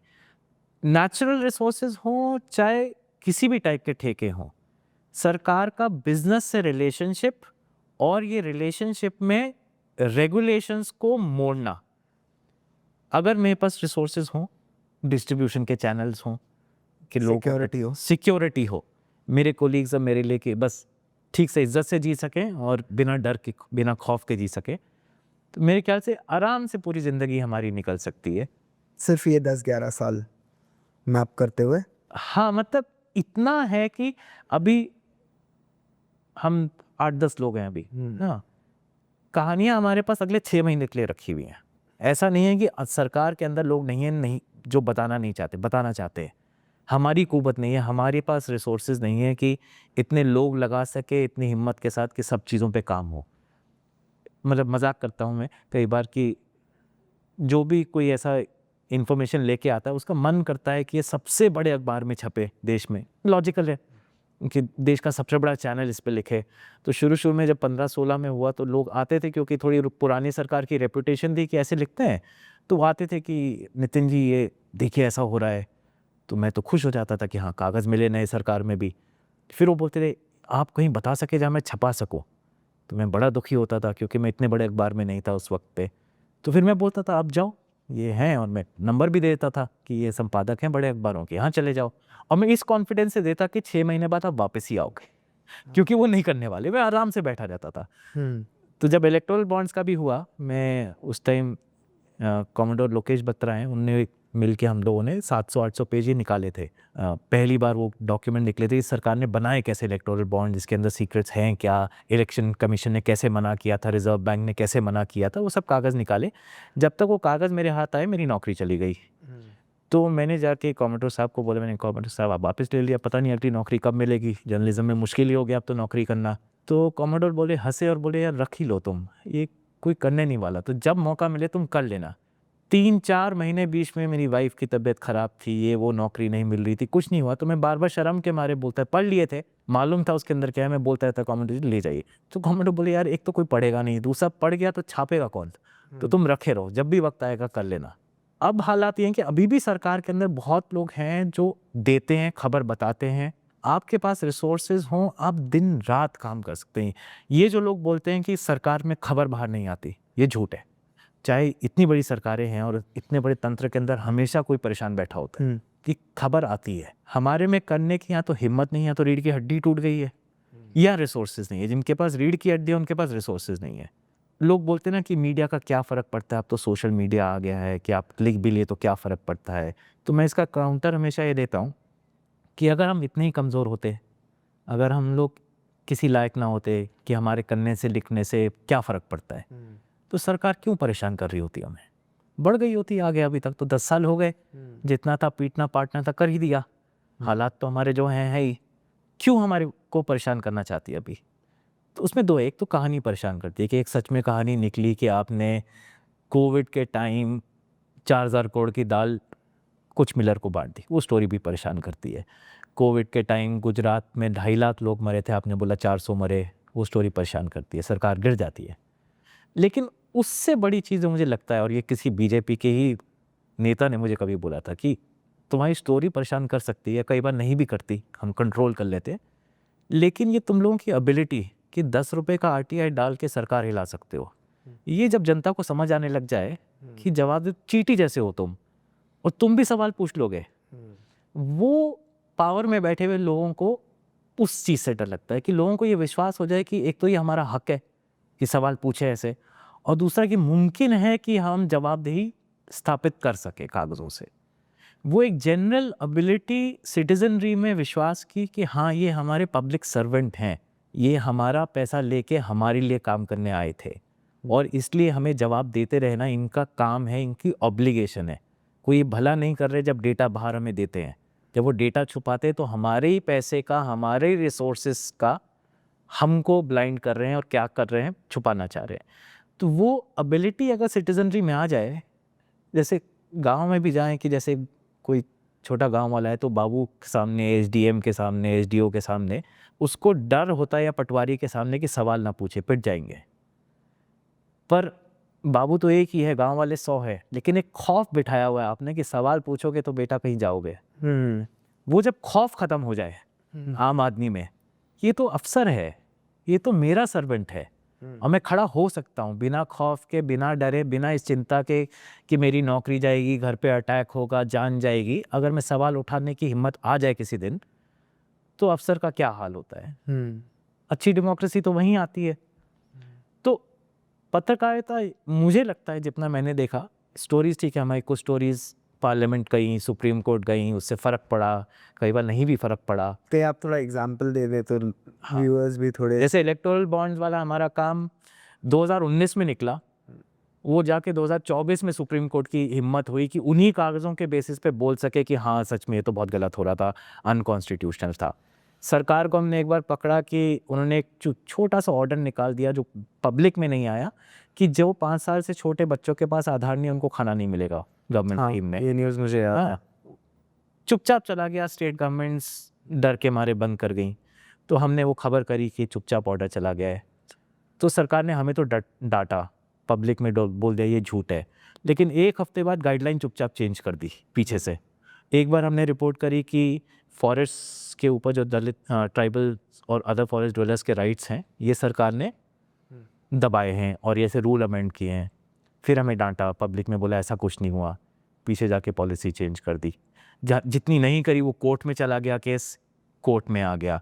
अभी इस सेशन में हुआ कि हमने एक लंबी सीरीज़ करी थी जिसमें हमने दिखाया कि सरकार पार्लियामेंट में अश्योरेंस देती है कि हाँ 50-100 जितने सवाल आएंगे इस पे हम रिपोर्ट आज नहीं दे पा रहे, 3 महीने के अंदर देंगे। जैसे उसमें एक था कि कई लोगों ने पूछा अडानी के अगेंस्ट आपने इन्वेस्टिगेशंस करनी थी, करी कि नहीं करी, तो सरकार ने बोला हाँ बस अभी थोड़े दिन में लेके आते। वो 6-7 बार उन्होंने पार्लियामेंट में बोला, फिर गायब हो गए। तो हमने रिपोर्ट लाए, तो पार्लियामेंटेरियंस को भी पता चला कि हाँ यार ये तो 4 साल पहले उन्होंने बोला था। तो फिर सवाल आए कि अच्छा वो रिपोर्ट जो आपने अश्योरेंसेस बोलते हैं उसको, वो अश्योरेंसेस का जवाब दिया कि नहीं। तो पहली बार सरकार को बोलना पड़ा कि हाँ 3/4 अश्योरेंस पे तो हम कभी जवाब ही नहीं देते। अलग अलग फोरम्स पे जवाबदेही बन सकती है, आप अलग अलग तरीके से बना सकते हैं, पब्लिक में नॉलेज से, जुडिशियल सिस्टम से, पार्लियामेंट्री अकाउंटेबिलिटी से, और ना भी हो कम से कम देश को पता तो चले ये सरकार कैसी चल रही है, तो फिर वोट से। हमने एक स्टोरी करी कि जिसमें स्कूल ने, सैनिक स्कूल होते हैं सरकार चलाती थी पहले, वो सैनिक स्कूल सरकार ने पीपीपी मॉडल मतलब प्राइवेटाइज करने का एक पूरा प्रक्रिया चलाई। एक अडानी को चला गया, एक साध्वी रितंबरा को चला गया, और साध्वी रितंबरा वो स्कूल चला रही है जहाँ वो लड़कियों का स्कूल है, जहाँ वो बता रही है लड़कियों को कैसे तुम्हें बिहेव करना चाहिए, तुम्हें लड़कों के साथ ऐसे नहीं बैठना चाहिए, वो नहीं करना चाहिए। तो हमने फिर वो कागज़ बाहर निकाले कि तो कमाल है, वैसे तो बड़ा तरीके से हुआ, ट्रांसपेरेंटली हुआ, एजुकेशनिस्ट हैं देश के आपके, जिनको आपने सैनिक स्कूल थमा दिए। तो सरकार ने ऊपर से तो फिर वही नामोडोल किया, नहीं नहीं ऐसा नहीं हुआ, वैसे नहीं हुआ, तो अंदर से अचानक वो स्कूल फिर थोड़ी ठीक रास्ते चले गए। हर बार नहीं होता है, सब मानता हूँ, इसका थोड़ी ढीठ है, अपनी गलती अच्छे से जल्दी मानती नहीं है, लेकिन जवाबदेही बनती है इन चीज़ों से। वो ना हो तो उसके बिना डेमोक्रेसी क्या। बट एक और जो डेमोक्रेसी का इम्पोर्टेंट पार्ट है जुडिशरी, वो जर्नलिस्ट के साथ है जब अर्नब गोस्वामी के साथ है, और फिर कोई और जर्नलिस्ट सिद्दीक कप्पन के साथ नहीं है, तो ये जो फर्क हो जाता है उस जर्नलिस्ट के साथ नहीं है। मैं साफ बोल रहा हूँ, वो जर्नलिस्ट नहीं है, वो कार्टून है, खतरनाक कार्टून है, जहरीला कार्टून है, पर कार्टून ही है। पत्रकारिता के साथ शुरू में भी नहीं थी। इंडिया के अगर आप लॉज देखें जो बने हुए हैं, जैसे मतलब हम लोग जूझ रहे हैं, हमारे पास इनकम टैक्स का ऑर्डर आया इनकम टैक्स ऑर्डर में हमें बोला गया कि journalism does not serve a public purpose, therefore आपके साथ ये किया जा रहा है। मैं एक तो इनकम टैक्स का अफसर बता रहा है कि जर्नलिज्म सर्व्स अ पब्लिक पर्पस और नॉट। उससे 4 दिन पहले मोदी जी ने बोला था प्रेस डे पे कि जर्नलिज्म बहुत ज़रूरी चीज़ है। पर खैर हो गया, देश हमारा ऐसे ही चलता है। तो हम टटोलने लगे कि यार जर्नलिज्म की डेफिनेशन क्या है इस देश में। लॉ में तो हर चीज़ की डेफिनेशन होती है। तो मैं ढूंढना शुरू किया, क्योंकि आपको याद है एक हर्ष मंदर जो सिविल राइट्स एक्टिविस्ट है, उनके अगेंस्ट केस हो गया कि तुम ओपिनियन लिखते हो तो तुम जर्नलिस्ट हो। एक वो है, एक हम जर्नलिज्म कर रहे हैं तो हमें बोला गया तुम्हारे जर्नलिज्म फालतू है, करो ही मत ये सब। तो हम ढूंढने लगे, एक लॉयर्स के साथ बैठे कि जर्नलिज्म की डेफिनेशन की। तो इंडिया में जर्नलिज्म की डेफिनेशन नहीं है, लॉ में डिसाइडेड है। तो जिस दिन सरकार या कोर्ट जिसको जर्नलिस्ट बोलना चाहे बोल सकती है, जिसको ना बोलना चाहे ना बोल सकती है। कोर्ट्स हमसे थोड़े खफा ही रहे हैं। अभी तो सरकार से जो सवाल पूछ ले उससे खपा ज़्यादा होते हैं, तो हम उस कैटेगरी में आ ही जाते हैं डिफ़ॉल्ट में। मतलब आप ये सोचिए, again I will go back to the same example, और बहुत सारे हैं। इलेक्टोरल बॉन्ड्स का इन्फॉर्मेशन जो 2019 में हमने निकाला था, उसके बाद कुछ नया इन्फॉर्मेशन नहीं आया। हाँ, वो वही था। तो अगर कोर्ट को डिसाइड करना था कि अनकॉन्स्टिट्यूशनल है, तो 3 चिट्ठियाँ थी और 4 रूटिंग थी। इनफैक्ट उसमें एक कागजात थे जो सरकार के ही वकील ने बोला था अनकॉन्स्टिट्यूशनल है, वो भी हमने निकाल के दिखा दिए थे। तो वो जजमेंट हफ्ते बाद भी आ सकता था, महीने बाद भी आ सकता था। जो जुडिशरी बैठी रही सालों दर साल उसके बाद, और जिसने उसको अनकॉन्स्टिट्यूशनल बोला, और अनकॉन्स्टिट्यूशनल बोलने के बाद भी ऐसा नहीं बोला कि वो जो तुमने इलीगली पैसा कमाया वापस दो, वो रह गया उनके पास। आगे से मत करना। आगे से मत करना। आप सोचिए कि आपको बोला जाए कि आपने 2 करोड़ का फ्रॉड किया, और उसके बाद ठीक है यार आगे से मत करना। मतलब किस लॉ में अलाउड है कि आप करप्शन कर लें, झूठा कर लें, अनकॉन्स्टिट्यूशनल चीज़ कर लें। और ये मतलब ये जब इलेक्टोरल बॉन्ड्स का आया था केस, तब तो अमित शाह पर एमपी का कॉस्ट बता रहा था कि देखो हमारे 303 एमपी खुले में बात करते थे। हाँ, अभी भी होती है। अभी भी होती है। तो अगर जुडिशरी की इतनी रीढ़ की हड्डी टूटी हो, तो जुडिशरी का एक पैटर्न मैंने देखा, 100% नहीं फिट बैठता पर 99% सही बैठता है। कि अगर इश्यूज पावरफुल लोग और गरीब लोग के बीच के हैं, हमारे रिसोर्सेज और पावरफुल लोग के बीच के हैं, तो उसका रेजोल्यूशन या तो होगा नहीं है, इतना एम्बिगुअस होगा कि आपको पता ही नहीं चलेगा। फिर वो ऐसे वाले जजमेंट आते हैं। मैं एनवायरनमेंट कई साल कवर किया, एनवायरमेंटल इश्यूज, तो उसमें जज साहब लोग को कई बार शौक होता है कि थोड़ा पर्यावरण पे कुछ टिप्पणी अच्छी करें, क्योंकि छप जाता है। तो टिप्पणी है कि गंगा साफ होनी चाहिए। वो 30 साल से हर जज, एक कोई ना कोई हर बार एक जज होता है जो बोलता है गंगा साफ होनी चाहिए। वो किसने खराब करी उस पर बात नहीं हो रही है। या फिर एक जज आएगा, कौन साफ करेगा उस पर भी बात उस पर ही नहीं, या किसने 30 साल से नहीं करा उस पे वो जेल जाए ना जाए, इस पर भी बात नहीं होनी चाहिए। वो 25,000 करोड़ कहाँ चले गए उस पर बात नहीं होगी। कमिटीज़ बन जाएंगी, कमिटीज़ की रिपोर्ट आ जाएंगी, लेकिन कोई जेल नहीं जा रहा। और लॉ में लिखा है जेल जाना चाहिए, पर वो हो ही नहीं रहा है। If I am not mistaken, environment law में है कि आप एनवायरनमेंट लॉ के वायलेशन के लिए 1 लाख रुपए ज़्यादा से ज़्यादा पेनल्टी थी, ज़्यादा नहीं थी, पर जेल भी जा सकते थे। जब से वो लॉ आया है, एक भी कंपनी का मालिक डायरेक्टर कभी जेल नहीं गया है। जेल क्या, उसके अगेंस्ट केस भी नहीं हुआ है जेल जाने का। कितनी इंडस्ट्रीज हमारे यहाँ पोल्यूट करती है सब जानते हैं, और जज साहब लोग भी अपने कोर्ट बेंचेस में बैठ के बोलते थे हाँ पोल्यूशन तो हो गया, आगे से ना करें। हाँ, तो अगर जुडिशरी इस किस्म की है, एक मुझे याद है हमें पिछले चीफ जस्टिस है जस्टिस चंद्रचूड़, तो वो जब वो चीफ जस्टिस नहीं बने थे तो उनका एक केस मेरे सामने आया, वो मैं फॉलो ही कर रहा था, फिर उनके सामने पहुंच गया। एक गोवा में मोपा का एक सेकंड एयरपोर्ट मोपा गांव में बन रहा था, तो उसका एनवायरमेंटल क्लियरेंस हुआ था, जिसमें कुछ लोग दलील लेके गए मोपा से कि ये तो बहुत इलीगल हुआ है, इसमें ना कागजात सही, ज़मीन ले ली गई लोगों की बिना हक के। तो जस्टिस चंद्रचूड़ और एक और आई थिंक जज थे, if I am not mistaken, तो उनका ऑर्डर है लंबा सा 120 पेज का, बढ़िया सी अंग्रेज़ी में, वो साहब लिखते बहुत अच्छी अंग्रेज़ी थे, उम्दा अंग्रेज़ी। तो लगे हुए हैं कि हाँ ये चोरी हो गई, ये चकारी हो गई, ये गलत हो गया, ये इलीगल हो गया, ये मिसरिप्रेजेंटेशन हो गया। मैं पढ़े जा रहा था, मेरी आंखें एकदम, मैं चकित था। मैंने कहा यार ये तो ऐसा जजमेंट देखा ही नहीं मैंने। कि जज लोग क्या करते हैं, नॉर्मली बोलते हैं हाँ गलत हो गया, दोबारा रिवाइज कर लीजिए इसको, भाई एक बार रिव्यू करके फिर सोचिए।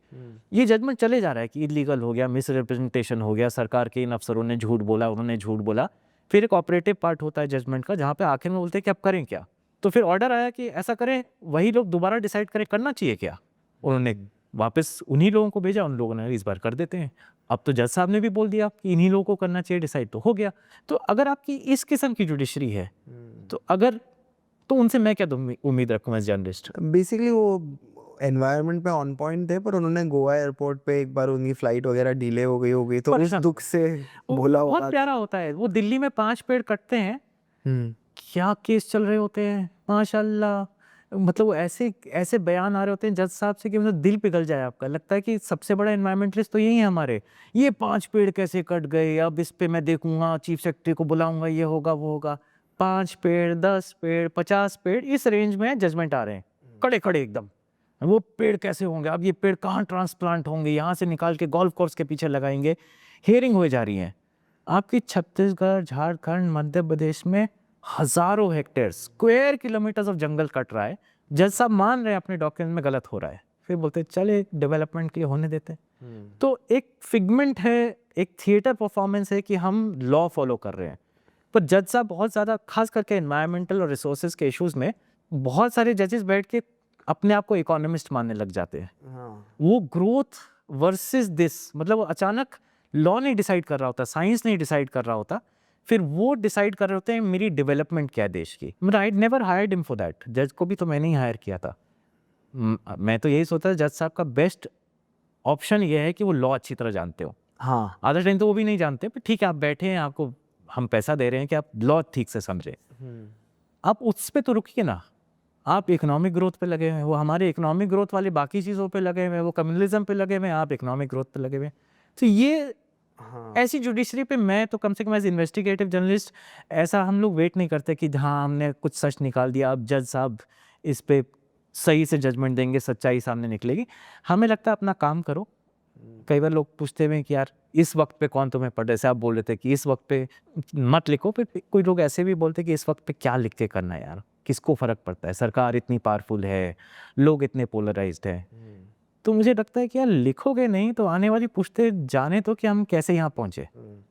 मतलब बहुत सारी एक चीज़ हमने देखी, एक स्टोरी 2015-16 में मैंने करी कि एक हमारा लॉ है मनरेगा, जिसमें गरीब लोगों को हम वेजेस देते हैं कि आप बेसिक कुछ और ना काम करने को मिले तो कम से कम बेसिक मैनुअल लेबर करके कुछ हमारे 100 दिन। जी सके। हाँ। एंड लॉ में ये लिखा है कि जब तक व्यक्ति मांगेगा काम उसको देना है आपको, है ना, क्योंकि वो ज़रूरत में मांग रहा है, कोई मर्जी से तो मैनुअल लेबर करना नहीं चाहता, उसके पास कोई उपाय नहीं है, तो मुश्किलात में वो ये करने चाह रहा है। On paper, in law, rules, regulation में सब जगह लिखा है जब भी व्यक्ति पे काम मांगेगा उसको देना है। तो 2015-16 में बहुत मज़ेदार चीज़ होने लगी, ऑन पेपर चल रहा है। मोदी जी आए थे पावर में बोल के कि मनरेगा को मैं बंद कर दूंगा, इसका ढोल पीटूंगा, कुछ कुछ बड़े अच्छे स्टेटमेंट मारे थे उन्होंने। आपकी नाकामी का हाँ ढोल है ये, कुछ कुछ ऐसा मारा, फिर वो शुरू हो गए, उनको रियलाइज़ किया कि क्राइसिस इसके बिना होगा नहीं, फटाफट चुपचाप स्कीम चला दी, उतने ही पैसे डाल के चलने शुरू हुई। लेकिन ये तो पब्लिक में रोज़ की जर्नलिज्म जो थोड़ा बहुत करते हैं उन्होंने ये लिख डाला कि देखिए बोला तो ऐसा था, फिर ये शुरू कर दी। जिसकी मंशा जैसी होती है वो करता, कोशिश तो करता है, अब सत्ता में हो तो कोशिश तो करेंगे कि इसका कुछ हो। तो हमने खोद के निकाला कि मंत्रालय से व्हाट्सएप पे स्टेट गवर्नमेंट को ऑर्डर जा रहे हैं, डिमांड पैदा मत होने देना। पेपर पे जा रहा है कि बताइए ना किसी को काम चाहिए आपके यहाँ, व्हाट्सएप ग्रुप्स में ऑर्डर जा रहे हैं इस महीने और काम नहीं है, पैसा नहीं है। अब व्हाट्सएप का ऑर्डर, जैसे व्हाट्सएप अंकल की दुनिया वैसा ही है, वो सबसे ऊपर होता है, लेकिन उसका कोई रिकॉर्ड नहीं है। आप सोचिए व्हाट्सएप गायब, वो फाइल पे तो व्हाट्सएप का रिकॉर्ड नहीं आ रहा, तो हमने वो पूरा व्हाट्सएप की चैट निकाली जिसमें अफसर लोग बैठ के मैसेज भेज रहे हैं कि, और जब हमने उसको टैली किया तो सही में उस वक्त में काम गिर गया था, लोगों को काम मिल नहीं रहा था। दिल्ली में बैठ के सरकार बोली थी लोग मांग ही नहीं रहे, प्रॉस्पेरिटी आ गई है, लोगों को काम चाहिए ही नहीं, तो काम दे नहीं रहे, हम मांगेंगे तो दे देंगे। ऊपर से चल रहा था कि सारे डिस्ट्रिक्ट मजिस्ट्रेट को बता दो काम की डिमांड ही नहीं बननी चाहिए, ना डिमांड बनेगी ना हमको यहाँ से पैसा भेजना पड़ेगा। इस वक्त में जहाँ बहुत चीज़ें गवर्नेंस की, क्योंकि सिस्टम्स चरमरा गए हैं, ये इनफॉर्मेलिटी में हो रही हैं, मैसेजेस, मतलब मैं तो कई बार सोचता हूँ वर्बल ऑर्डर्स और ये सब। वर्बल होता था, अब तो वर्बल भी नहीं है, ये एक अलग लेवल पे चल रहा है, जहाँ मैं अगर मान के आप सोचिए कि अगर 10 साल बाद हिस्टोरियंस निकले और इस वक्त को पढ़ना चाहें कि इस वक्त में गवर्नेंस कैसी थी, अगर आपकी 30% टॉप लाइन ऑर्डर सरकार के व्हाट्सएप पे चले गए तो क्या हिस्ट्री निकलेगी हमारी। अगर सरकार के मंत्री अफसर आपस में व्हाट्सएप पे ऑर्डर्स भेज रहे हैं कि क्या करो क्या नहीं करो, जो हमने देखा बहुत होता है इस सरकार में, तो क्या रिकॉर्ड्स बने हैं कि इस समय पे कौन क्या करवा रहा था। तो इसलिए if nothing else, just for the sake कि इस पीरियड का एक रिकॉर्ड तो हो कि अगर 20 साल बाद हमारे बच्चे मुड़ के हमें देखे कि कैसे हम गधों ने इस देश को यहाँ पहुँचाया। एक रिकॉर्ड तो होना चाहिए उनके पास कि ये बेवकूफ़ियाँ करी थी हमने, ये पागलपन हो रहा था इस वक्त में। पर जैसे हमने सरकार डिस्कस की, जुडिशरी डिस्कस की, मीडिया डिस्कस की, मेन स्ट्रीम मीडिया डिस्कस करने भी लायक नहीं रहा है, तो उसे छोड़ते पुलिस जो आपकी सुरक्षा के लिए है, उस पे क्या कहना चाहेंगे आप? बिकॉज पुलिस का बहुत एक्टिव रोल रहा है जर्नलिस्टों को डराने, धमकाने, अंदर रखने, बाहर छोड़ने। मैं क्योंकि नॉर्थ ईस्ट से आता हूँ तो हूँ वहाँ से नहीं, पर अडॉप्ट हुआ हूँ, जीवन बहुत वहाँ बिताया है। तो वहाँ पे भी हम लोगों का बहुत एरियाज़ क्योंकि मिलिटराइज रहे हैं, वहाँ पे कॉन्फ्लिक्ट्स बहुत रहे हैं, तो आर्म्ड फोर्सेस का सिटीजन्स के साथ रिलेशन थोड़ा अलग रहा है, फ्रिक्शन रहा है, एंटेगनिज्म रहा है, कई बार बहुत फ्रिक्शन रहा है।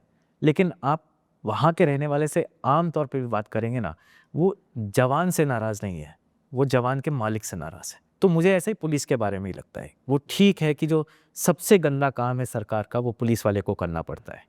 वो जब आपको डंडा मारना होगा तो वो व्यक्ति आपके सामने आता है, जब आपको जेल डालना होगा, प्रताड़ित करना होगा तो एक पुलिस अफसर सामने खड़ा होगा। तो इमीडिएट गुस्सा तो आपके साथ, और इमीडिएट जो चोट होगी वो उसके डंडे से आ रही है या उसके जेल में आ रही है, और ठीक है उस वक्त पे गुस्सा उसी के साथ होगा, ऐसा ही होता है हम सबके जीवन में। लेकिन वो जानना कि एक स्ट्रक्चर का हिस्सा है, वो लास्ट मैन डिलीवरी है of pain for the government. अब मैं सरकार को तो देख नहीं रहा हूँ क्योंकि सरकार ने तो एक व्हाट्सएप ही भेजा एसपी पुलिस को कि भाई उठा लीजिए उसको, वो तो मुझे दिख नहीं रहा। जब मंत्री सामने आते हैं तो जब हमसे बात करते हैं तो या बहुत पोलाइटली बात होती है, ऐसा नहीं है कि अनसिविल होते हैं, भाई ऐसा ना करा करें, इससे ज़्यादा बात नहीं होती है ना, ये गलत किया आपने। लेकिन जो कॉन्सिक्वेंसेज होते हैं वो इनकम टैक्स दफ्तर से हो सकते हैं, वो ईडी से हो सकते हैं, पर वो अफसर भी जब आपसे बात कर रहे होते हैं, एटलीस्ट पत्रकारों से, तो ऐसा नहीं है कि उनको आँख की शर्म नहीं होती, बहुत होते हैं जो थोड़ा उनको भी लगता है यार अब क्या कर रहे हैं, नौकरी यही है।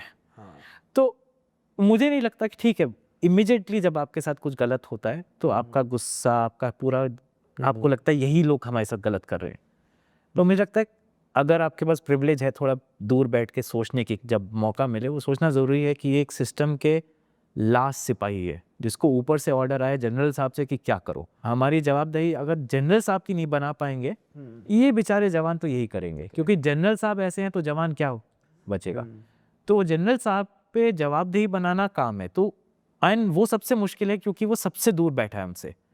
एक इन्वेस्टिगेशन में हम लोग बोलते जब पढ़ाते हैं कि गरीब आदमी जिसके साथ गलत हो रहा है उसकी कहानी लाना ज़रूरी है लेकिन आसान है, क्योंकि वो तो बेचारा बैठा ही है बताने को कि यार मेरे साथ क्या हो रहा है।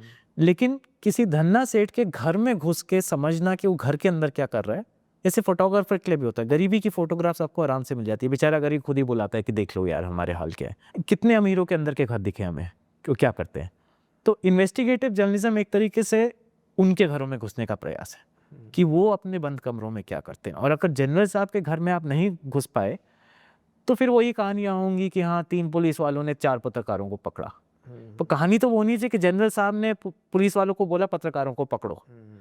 तो जनरल साहब के घर जाने का प्रयास, आई थिंक वो जो क्रोनी कैपिटलिज्म जो बोलते हैं कि एक ठीक है आप वो पकड़ लीजिए उन सबको जो गंदे पदार्थ बनाते हैं, गलत प्रोडक्ट्स बनाते हैं, लेकिन आप उस पे गाज ना डालें और उसको ना देखें जिसने रूल ऐसा बनाया कि खराब प्रोडक्ट्स बन सके, गलत दवाइयाँ बन सकें, खाने में जहर मिल सके बच्चों को।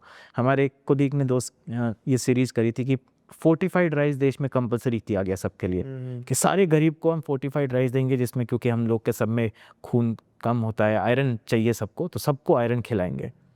कुछ लोगों ने बोला, साइंटिस्ट ने बोला नहीं होना चाहिए, कुछ ने बोला हाँ होना चाहिए। तो हमने कहा यार ठीक है साइंटिफिक डिबेट तो एक होती है, लेकिन सरकार में डिसीजन हुआ होगा, सरकार ने बोला होगा भाई ये अब कंक्लूसिव एविडेंस है कि इस बेसिस पे अब हम देंगे, एंड आप कंपलसरी कर रहे हैं पूरे देश के लिए। तो काफ़ी गंभीर सोच होगी और थोड़ा गंभीर धंधा भी होगा, क्योंकि वो आयरन कौन डाल रहा है चावल के अंदर, कोई होगा। बेसिक लॉजिक है, ठेका गया होगा कहीं, तो उसने टटोलना शुरू किया। पता चला पहले मोदी साहब ने अनाउंस कर दिया, उसके बाद जो उनका मंत्रालय बोल रहा है कि उन्होंने अनाउंस कर दिया अब करना पड़ेगा जल्दी करो। फिर वो बनाना शुरू कर रहे हैं, तो फिर वो ढूंढ रहे अच्छा साइंस ढूंढो जिसमें जस्टिफाई कर सके ये होना चाहिए। तो कुछ रिसर्च भी करा दी गई कुछ रिसर्च पूरी नहीं हुई तो उसके ऊपर लीपापोती करके कुछ वो लगा दी गई। एक बहुत प्यारी रिसर्च हुई जिसमें लिखा हुआ है ये फोर्टिफाइड राइस खाने का गजब का असर है, लोगों ने सिगरेट पीना भी छोड़ दिया इसके बाद। ओह तो वो रिपोर्ट भी लगी। एक ने बोला कि ये फोर्टिफाइड राइस खाने से लोग दारू भी छोड़ने लग गए हैं कुछ एरियाज में। ये गजब का साइंस है, ये सब लगने लग गया। तो ऊपर से ऑर्डर आ गया है, अब साइंस बन रही है, क्योंकि बहुत जल्दी में बन रही है तो इनकॉम्पिटेंट साइंस है। वो पब्लिक डॉक्यूमेंट में लिखे जा रहे हैं ये सब, ऐसा भी नहीं कि छुपा हुआ है। फिर हमने ढूंढना कि अच्छा भाई ये जो बना रहा है ये कौन बना रहा है।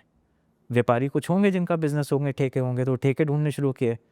तो वो देख रहे हैं कि बाहर की कंपनियां दो चार जो लॉबी कर रही हैं कि हमारे पास टेक्नोलॉजी है सर, लगाएंगे।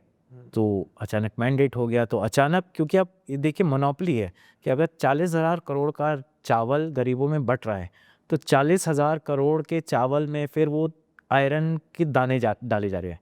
आयरन का मतलब नकली पैलेट होता है जिसको चावल जैसा बनाया जाता है और चावल में मिक्स कर दिया जाता है। तो कोई वो बना के केमिकल डाल रहा है। तो वो केमिकल कंपनीज़ हैं, वो केमिकल कंपनीज़ के सामने एक नेदरलैंड्स की कंपनी थी बहुत बड़ी जो लॉबी कर रही थी। वो सरकार के रेगुलेटरी फ्रेमवर्क में वो रूल भी बना रही है कि अच्छा चावल कौन सा होता है, बुरा फोर्टिफिकेशन कौन सा है। तो वही कंपनी बैठ के बना रही है सरकार के साथ। मिलर्स हैं जो मिल गए हैं साथ में, और ये पॉलिसी बन गई है, लग गई है, सब खा रहे हैं अब ज़बरदस्ती। लोगों को सिर्फ इतना पता चला है क्योंकि ये गरीब आदमी है, ये गांव में बैठा हुआ है, मेघालय में हमने देखा, झारखंड में हमने देखा, उनको सिर्फ ये यहाँ से लग रहा है कुछ गड़बड़ हो रही है कि जो वो चावल धोते हैं कि प्लास्टिक वाला चावल ऊपर आ जाता है, बाकी नीचे रह जाता है। अब वो सोच रहे हैं चावल में तो ये होता नहीं था, ये क्या चावल है, वो चावल का रंग थोड़ा अलग है।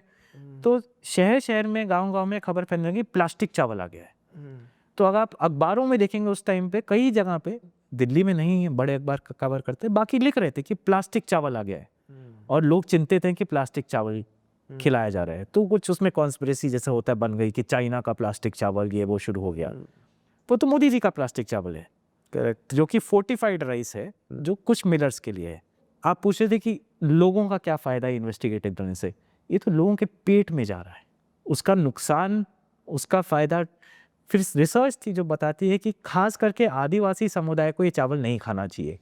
तो उन्होंने बोला कि ऐसा करिए, बोरियों पे ना लिख देते हैं इंग्लिश में, यू डोंट ईट दिस। तो लेबल लगा के वो बोरियां जा रही है। बोरियां कहाँ हैं? बोरियां खुल के चावल बट रहा है गरीबों को, बोरियां तो गोडाउन में है, वो कोई नहीं देख रहा है। फिर उनको लगा यार लेबल छापना भी ज़्यादा है, तो लेबल का साइज़ भी थोड़ा छोटा कर दिया। तो 2 इंच के लेबल में जा भी रहा है कि this community should not eat it, और वो बटे जा रहा है पूरे देश में। और उसका असर आपको शायद 10 साल बाद पता चलेगा।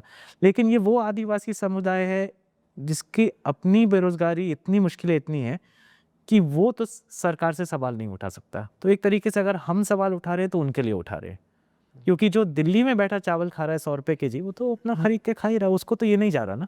एग्जैक्टली। तो investigative journalism, to go back, उन लोगों के लिए है जिनको ज़रूरत सबसे ज़्यादा है लेकिन सवाल उठाने की कुवत सबसे कम है देश में, बिकॉज ऑफ देयर सर्कमस्टांसेस। आपने मेंशन किया कि आप नॉर्थ ईस्ट से जुड़े रहे हैं, वहाँ से है एक इशू जो मणिपुर का है, उसमें लोग समझ नहीं पा रहे कि एक्चुअली हुआ क्या। तो अगर आप थोड़ा समय लेके, मेरा आखिरी सवाल भी आपसे, कि आप नॉर्थ ईस्ट में क्या हो रहा है उसका थोड़ा कॉन्टेक्स्ट देते हुए, और अब क्या है वहाँ पे, क्या पीस अचीव हो चुका है after this chief ministers resignation, या व्हाट्स नेक्स्ट फॉर द आपका लास्ट वाला सवाल हमेशा इजी होता है आउट ऑफ 4। तो पीस अचीव नहीं हुआ है।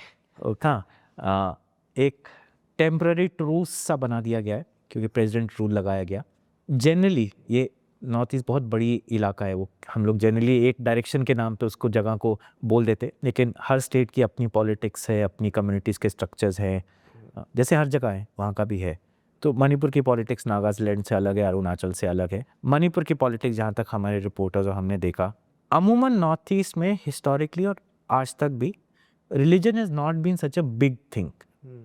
वो एक सवाल है लोगों की ज़िंदगी का, लेकिन वो सबसे बड़ा सवाल नहीं है। हमारी आइडेंटिटीज़, हमारी कम्युनिटीज़ की आइडेंटिटीज़ सबसे बड़ा सवाल रहा है हमारे लिए, कि क्या मैं इस समुदाय को रिप्रेजेंटेशन ठीक से मिल रही है, क्या उसका कल्चर बच रहा है कि नहीं बच रहा है। रिलीजन्स हमारे यहाँ आए हैं, बड़े रिलीजन्स हमेशा, चाहे हिंदुइज़्म हो चाहे क्रिश्चियनिटी हो, वो हम लोग इंग्लिश में बोलते हैं they have been trying to harvest our souls for very long. और उनके बीच का अंतर्द्वंद चलता रहता है कि एक साइड बोलेगी कि आप हिंदू बन जाओ, दूसरी साइड बोलेगा क्रिश्चियन बन जाओ। हमारे अपने वहाँ के रिलीजन्स हैं, ये फेथ्स बोलते हैं इंडिया में, हमारे अपने सिस्टम्स हैं रिलीजन के, और ये बड़े रिलीजन्स आके कुछ ना कुछ समय के साथ करते आए हैं। तो मणिपुर बहुत कॉम्प्लेक्स है इसमें कि वहाँ पे क्रिश्चियन समुदाय हैं ज़्यादातर जो हिल्स में है, मैते समुदाय है जो वैली में है, जो किसी टाइम पे हिंदुआइज कराया गया था, लेकिन उनके अंदर पूरी रेंज है, उसमें मुस्लिम भी हैं, क्रिश्चियन भी हैं, ऐसे भी लोग हैं जो प्योरली अपने रिलीजन में विश्वास रखते हैं, कुछ जो अपने आप को हिंदू मानते हैं, कुछ जो एकदम अपने आप को ब्राह्मण भी मानते हैं। तो वो एक तरीके से एक छोटा सा इंडिया जैसा ही है, बहुत खिचड़ी अंदर भी, बहुत सिंपल ब्लैक एंड वाइट नहीं है। वहाँ की पॉलिटिक्स ऐसी है कि मेन समुदाय जो है छोटे से इलाके में रहता है, जो मैते समुदाय है जो 50-60% के करीब होगा, और बाकी समुदाय लेस परसेंटेज में लेकिन ज़्यादा इलाके हिल के उनके पास है, और ओवरऑल ज्योग्राफी में ज़्यादा उनकी जगह है, लेकिन इकोनॉमिक्स में जगह कम है, क्योंकि वैलीज जो है इम्फाल कैपिटल है, इकोनॉमिक्स वहीं पे होती है। जैसे हर हिल स्टेट का हाल है कि ज़्यादातर इकोनॉमी आपके वैली में रुक जाती है, पहाड़ों में नहीं, डेवलपमेंट नहीं जाती है। और कम्युनिटीज़ के बीच में हमेशा स्ट्रेसेस रहे हैं ब्रिटिश टाइम से, और वो इंडियन गवर्नमेंट ने कभी सुलझाने की कोशिश नहीं करी। इंडियन गवर्नमेंट जब इंडिया का हिस्सा बना, मर्जर हुआ, तो इंडियन गवर्नमेंट ने ऑलमोस्ट वो ब्रिटिश सिस्टम्स मेंटेन करके रखे कि एक को दूसरे से थोड़ा लड़ा के रखें, एक से दूसरे के बीच में डिफरेंसेस बना के रखें। हिस्ट्री है कि वहाँ पे एक से दूसरे समुदायों के बीच के ग्रुप्स को लड़ाया भी गया, इंडियन स्टेट ने भी वो कराया। तो उस फ्रिक्शन के बीच में आइडेंटिटीज़ बहुत स्ट्रांग हुई। ऐसा नहीं है कि पिछली सरकारों ने गड़बड़ी नहीं करी, वहाँ पे मणिपुर में खास करके मिलिटेंट ग्रुप्स, इंसर्जेंट ग्रुप्स बहुत थे, सरकारों ने वहाँ पे बहुत इम्प्यूनिटी के साथ लोगों को मारा मिलिटेंसी को किल करने के लिए। लेकिन नॉर्थ ईस्ट के स्टेट्स का एक अमूमन रफली सेम जैसा मॉडल है कि वहाँ पे प्राइवेट सेक्टर ज़्यादा नहीं है, तो वहाँ की इकॉनमी दिल्ली के पैसे पे चलती है। 90% फंड्स दिल्ली से जाते हैं, जो वहाँ पे कॉन्ट्रैक्ट्स बढ़ते हैं, उस कॉन्ट्रैक्ट से ही आपकी इकॉनमी चलती है। तो उन स्टेट्स की डिपेंडेंस दिल्ली पे बहुत बड़ी है, बाकी स्टेट्स का ऐसा हाल नहीं है। इसलिए ऑन एवरेज जो दिल्ली में सरकार बनाता है सेंट्रल गवर्नमेंट में, over time north eastern states में जो भी हो पावर में, या तो वो उसके साथ अलाइन करता है या वो पार्टी ज्वाइन कर लेता है, या वहाँ सरकार पलट के उसी पार्टी की बन जाती है। वहाँ बचना बहुत मुश्किल है क्योंकि इतना कंट्रोल है फाइनेंस पे। तो जब दिल्ली में बीजेपी आई यूनियन गवर्नमेंट में, तो जैसे वहाँ होना था, वहाँ पे जो कांग्रेस के लीडर थे एन बीरेन सिंह, वो बीजेपी आए और बीजेपी की सरकार बना थी। और वो समुदाय, वहाँ की पॉलिटिक्स ऐसी है कि एक समुदाय कंप्लीट मेजॉरिटी के साथ सरकार नहीं बना सकता, जबकि मैते समुदाय वैसे बड़ा है नंबर्स में, लेकिन फिर भी सत्ता में आने के लिए आपको एक ना दूसरी कम्युनिटी के साथ डील करना पड़ता। तो तब की रिपोर्ट्स हैं कि तब जब बीजेपी पावर में आना चाह रहा था और कांग्रेस से लड़ रहा था, तो उन्होंने कुकी समाज के जो सिविल सोसाइटी ग्रुप्स और अंडरग्राउंड ग्रुप्स, उनसे बात करी और उनको बोला हमारे साथ आ जाओ तो हम पावर में आ जाएंगे, और वो आ गए। तो कुकी समाज के भी एमएलएस जो क्रिश्चियन है, माइनॉरिटी हैं, इस साइड में तो मुसलमान आप नहीं किसी को सीट भी देते, पर वहाँ पे power is most important, everything else is a metaphor, बाकी तो सब एक्सक्यूज़ है। तो पावर में आने के लिए क्रिश्चियन माइनॉरिटी भी हैं, मुस्लिम एमएलए भी हैं, क्रिश्चियन एमएलएस भी हैं, वो पावर में आए। ओवर टाइम आरएसएस का वहाँ प्रेजेंस है। आरएसएस ने कोशिश करी कि उनको लगा कि ये मैते समाज में तो हिंदुज़म होता है, तो यहाँ पे हमारी शायद पकड़ ज़्यादा हो सकती है, तो उन्होंने अपना, क्योंकि पावर में आ गए थे, तो वहाँ पकड़ बनाने की कोशिश भी करी। लेकिन मैते समाज में भी हिंदुज़म के खिलाफ बहुत मूवमेंट रहा है। वो मैते आइडेंटिटी को हिंदुज़म से दूर मानते हैं और इम्पोजिशन मानते हैं, मेजॉरिटी, नॉट एवरीवन, कुछ अपने आप को हिंदू भी मानते हैं, बट उनके यहाँ रहा है कि मैते identity is bigger than the notion of Hinduism और एनी अदर रिलीजन। ऐसे कुकी समाज में भी रहा है कि हम एज कुकी अलग हैं, क्रिश्चियन होंगे, लेकिन वी एज अ आइडेंटिटी हमारी अलग है, हमारी जगह होनी चाहिए सोसाइटी में, इकोनॉमिक्स की। कांग्रेस इसको बड़े ध्यान से टटोल के बदमाशी के साथ मैनेज करता था कि थोड़ा इधर दो, थोड़ा इधर दो, सबको खुश रखने की कोशिश करता था। लेकिन जब बीजेपी पावर में आई तो बहुत ज़ोर से इन्होंने सोचा कि अब हम ज़बरदस्ती डिसाइड करेंगे कैसा होना चाहिए। उसमें चीफ मिनिस्टर जो वहाँ थे, वो मैं कहूँगा बहुत अग्रेसिव थे, ब्लंट थे कि कैसे करना है। तो शुरू से ही उनका वो अग्रेशन दिखता रहा। वो पत्रकार भी जेल में जाते थे उनके समय पे, और परेशान कर, कोई भी उनके खिलाफ बोल दे। वो बीजेपी वाले मोदी साहब के मॉडल पे ही थे, लेकिन उनको भी पता था कि वो सत्ता में तब तक रहेंगे जब तक वो अपनी आइडेंटिटी एज मैते क्लियर रखे, क्योंकि आप ज़्यादा अपने आप को बोलेंगे कि मैं मोदी जी का भक्त हूँ, तो वहाँ नहीं चलता। तो वो अपने आप को एक सेपरेट आइडेंटिटी देने की कोशिश में उन्होंने फ्रिक्शन क्रिएट किया कि ये कुकी समाज वर्सेस मैते समाज में फ्रिक्शन, कम्युनल इश्यूज लाए। प्लस दूसरा, मणिपुर क्योंकि बॉर्डर स्टेट है म्यांमार के साथ, जहाँ बहुत साल से कॉन्फ्लिक्ट चल रहा है, तो वहाँ ड्रग्स और गन रनिंग का बहुत बड़ा सालों से वहाँ मुश्किल रही है। तो the amount of cash that flows drugs trades की वजह से वो बहुत ज़्यादा है। उसका इन्फ्लुएंस इतना था कि ओपनली वहाँ पे पुलिस ऑफिसर्स ने बोला कि चीफ मिनिस्टर ड्रग ट्रेड में इन्वॉल्व है, फिर drug obviously police officer resign कर भी। लेकिन एक खुली बात होती थी कि ड्रग ट्रेड में बड़े बड़े नेता सारे समुदाय के और बड़े बड़े ट्रेडर्स इन्वॉल्व हैं, लेकिन उसको भी एक कम्युनल कलर दे दिया गया। और क्योंकि लोगों में शुरू से मणिपुर के बहुत सालों से ये रहा है कि जब आपदा आती है तो इंडिया हमें नहीं बचाता, सेंट्रल गवर्नमेंट हमें नहीं बचाती, हमें खुद अपने लिए कुछ करना पड़ता है, क्योंकि उनका रिश्ता आर्मी से हमेशा से खराब रहा है। अलग अलग कम्युनिटीज़ का, अलग अलग इंडियन पैरामिलिट्री फोर्सेस और पुलिस, स्टेट पुलिस फोर्सेस से बहुत ख़राब रिश्ता रहा है, एंड फॉर गुड रीजंस। जो चीज़ें वहाँ पे हुई हैं, चाहे खुदा न खास्ता किसी और देश के हिस्से में हो। अगर आपको याद है, एक टाइम पे वहाँ की Meitei women went out naked to protest against atrocities, कि जहाँ रेप, इतनी अट्रॉसिटीज़ हो रही थी। तो रिश्ता पहली स्टेट पे विश्वास ही नहीं है कि स्टेट हमारे लिए है। तो जब फ्रिक्शन हुआ तो सब दोनों साइड्स ने शुरुआत में फ्रिक्शन, मतलब बहुत डिस्प्यूट है कि किसने पहले शुरू किया, क्या किया, बट ये क्लियर है कि by the end of a few months मैते समाज के बहुत सारे यंग लड़कों के पास बंदूकें आ गई थी जो आर्मरी से लूटी गई थी। कुकी समाज के अंडरग्राउंड ग्रुप्स के पास आर्म्स आ गए थे जो लगता है कि म्यांमार तरफ से आए थे अचानक। और पहली बार इंडियन हिस्ट्री में हुआ होगा शायद, एटलीस्ट मेरी नॉलेज में, कि स्टेट ने बोला कि अब हम एक ऐसा जोन बनाते हैं कि कुकी लोग इसी स्टेट के अंदर अपने इलाके में रहेंगे, मैती लोग अपनी साइड में रहेंगे, कोई उधर से उधर नहीं जाएगा। पहली बार बफर जोन बोल दिया गया, इनफॉर्मली उसे बफर जोन बोला गया। एंड आर्मी, पैरामिलिट्री और पुलिस का काम है कि इन लोगों को उधर रखो, इन लोगों को इधर रखो, इनके आपस में कुछ लड़ाई ना होने दो। लेकिन इतने लोग मरे, मतलब अगेन मैं सोचता हूँ कि अगर ये upper class, middle Claas India की इस कहानी होती कि 50,000 लोग, 60,000 लोग डिस्प्लेस हुए, अपने अपने घर छोड़ के पहाड़ से या वैली से जाना पड़ा, इतने 100 लोग मारे गए, रेप केसेस हुए, इतने सारे जवान, कहने को मेरे ख्याल से, if I am not mistaken, 1.5 lakh state police forces of different kind, state and central arm forces वहाँ पे तैनात थे जब लोग मर रहे थे। तो सवाल तो ये भी हो सकता है कि ये लोग क्या सारे इनकॉम्पिटेंट थे, या जैसे हम बोले थे पहले कि जनरल साहब से कमांड क्या था, ऑर्डर क्या था कि क्या ना करें और क्या करें। क्योंकि मैं ऐसा नहीं मानता कि हमारी आर्मी इतनी कमज़ोर है कि एक 10 लाख 15 लाख की सिविलियन पॉपुलेशन को कंट्रोल ना कर सके अगर वो ना चाहे। मेरा विश्वास है वो 24 घंटे में कर लेती है जब उनको ऑर्डर आए कि कंट्रोल करो। पर ये कॉन्फ्लिक्ट 2 साल चला। 2 साल, और स्टेट चीफ मिनिस्टर को जगह पे रहने दिया गया।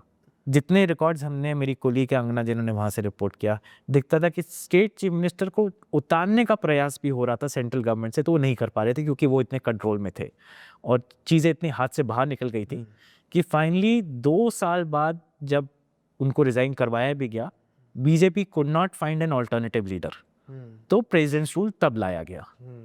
अब तक लोगों के दिल में इतना जहर है और इतना डर है, क्योंकि लोग सच में विश्वास नहीं करते दोनों साइड के कि स्टेट हमें बचाएगा। लोगों को लगता है अब खुद ही अपनी बंदूक उठा के एक दूसरे को बचना पड़ेगा। तो एक पूरी जनरेशन है, 2 कम्युनिटीज़ की, जिनके हाथों में बंदूकें चली गई हैं।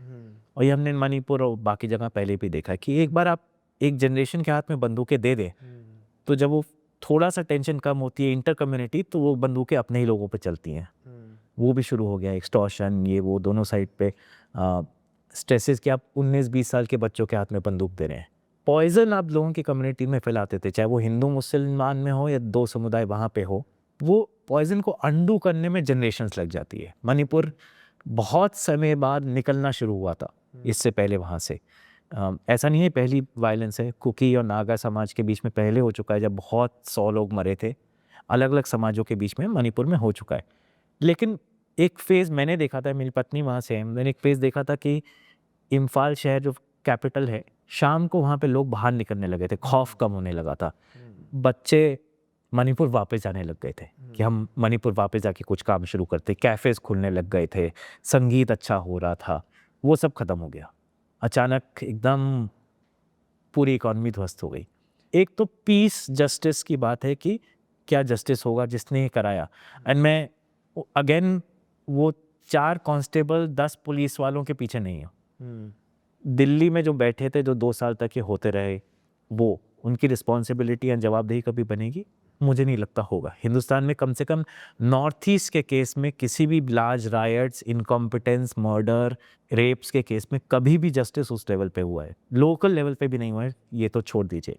एक कि हाँ एक टेम्पररी ट्रूस है कि हाँ रोज़ बंदूकें नहीं चल रही है, डर खौफ अभी भी है, बच्चे अभी भी डरते हैं, पेरेंट्स अभी भी बात करते हैं कि हाँ पहाड़ों में से आवाज़ आई या नीचे कुछ एक गांव से आवाज़ आई बम की, गोली की, या बच्चे देखे गए बंदूकें लेके घूमते हुए। एक तो वो कब ख़त्म होगा, बहुत समय लगेगा। दूसरा जो जहर डाला गया एक सोशल मीडिया ने उसको बहुत एम्पलीफाई किया, जो पहले नहीं होता था। मतलब पिछले कॉन्फ्लिक्ट्स के बारे में हम लोगों को पता ही नहीं होगा इंडिया में इस साइड पे बैठे हुए कि वहाँ पे ये सब हो रहा था, अब सबको पता है। तो वो पॉइजन निकालने में कितना समय लगेगा, पहले 10 साल लग जाते थे, इस बार कितना लगेगा पता नहीं मुझे। एक जो सोशल कॉन्ट्रैक्ट था देश को बनाने का कि डिफरेंसेस के साथ आप कैसे साथ बैठेंगे, वो वैसे भी बहुत हमारे यहाँ कमज़ोर था। ऐसा नहीं कि पहले बहुत अच्छा था, लेकिन चाहे वो तमिल वर्सेस नॉर्थ इंडिया हो चाहे कुछ हो, वो सोशल कॉन्ट्रैक्ट मणिपुर में तोड़ दिया गया था। जहाँ पे बहुत डाइवर्स एरिया है वहाँ पे लोगों को, आपका लीडर्स का काम था कि आप साथ नए तौर से रहना सिखाए। इंस्टेड आप 20 साल पीछे ले गए हम लोगों को। उसके लिए I would hold central government solely responsible. You can have agents there, you can blame the chief minister and he should be blamed, लेकिन ऐसा कैसे हो सकता है कि आप सबसे पावरफुल प्राइम मिनिस्टर हैं आफ्टर इंदिरा गांधी और आपके रहते रहे इतना कुछ होता रहा, आप वो एक ठीक है कि आप गए नहीं कभी, उसके 50 कारण हो सकते हैं आपकी इमेज बिल्डिंग के, आप क्यों नहीं गए वहाँ पे, लेकिन शेयर इनकॉम्पिटेंस के लिए तो you should be held responsible. मेरे पास एज इन्वेस्टिगेटिव जर्नलिस्ट बहुत एविडेंस नहीं है बोलूँ कि आपने कराया, but I don't think you need to go there. हाँ, आपने रोका नहीं। For sheer incompetence, the Home Minister should go. For the sheer incompetence, the people who sat over killings of 200 people should go. Absolutely. That is not going to happen. There is a history in Indian since independence for things that have happened in the region there. Mostly यहाँ पे कोई जवाबदेही नहीं है, इसलिए लोगों का गुस्सा, लोगों का distance from what is mainland India वो बढ़ता है। तो वो जो कम हो रहा था, maybe economics was breaking that distance, आपने एक तौर से इतना बढ़ा दिया कि again you reached a point, imagine 21st century biggest 5th biggest economy, सब blah blah blah, you reached a point where a whole state का 2/3 और good half the population decided कि अब मेरे पास बचने का यही तरीका है कि मैं बंदूक उठा लूँ। I mean, in any other place, you would say democracy completely failed. Then एक थ्योरी होती है कि the one thing as citizens, जब social contract होता है कि हम ये देश बनाएंगे, one thing we do is we give up the license to violence to the state. हम बोलते हैं कि सिर्फ आप एज सरकार डिसाइड कर सकते हो कौन जेल जाएगा, कौन मरेगा, किसको क्या होगा, मैं एक दूसरे को नहीं मारूंगा। In Manipur for 2 years, the license to violence was held by everyone but the state.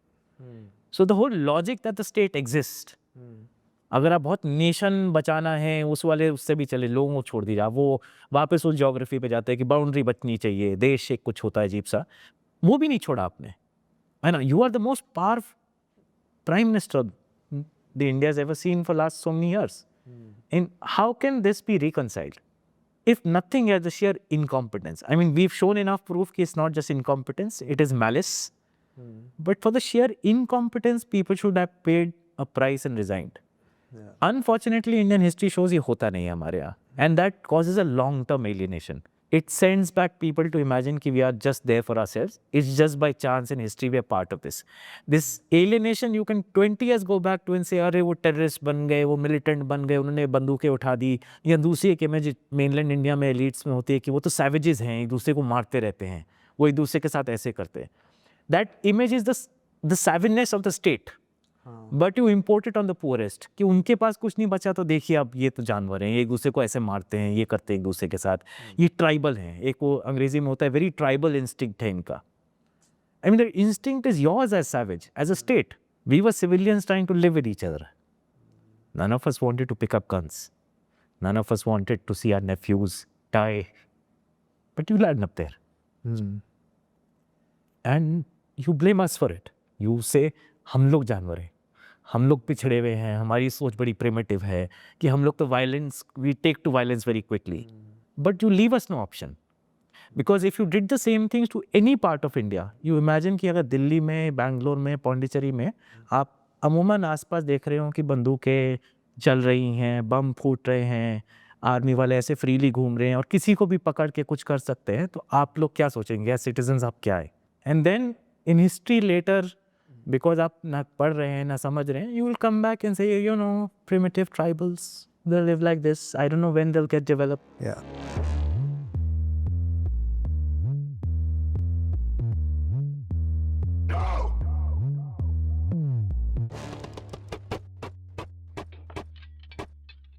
Nope.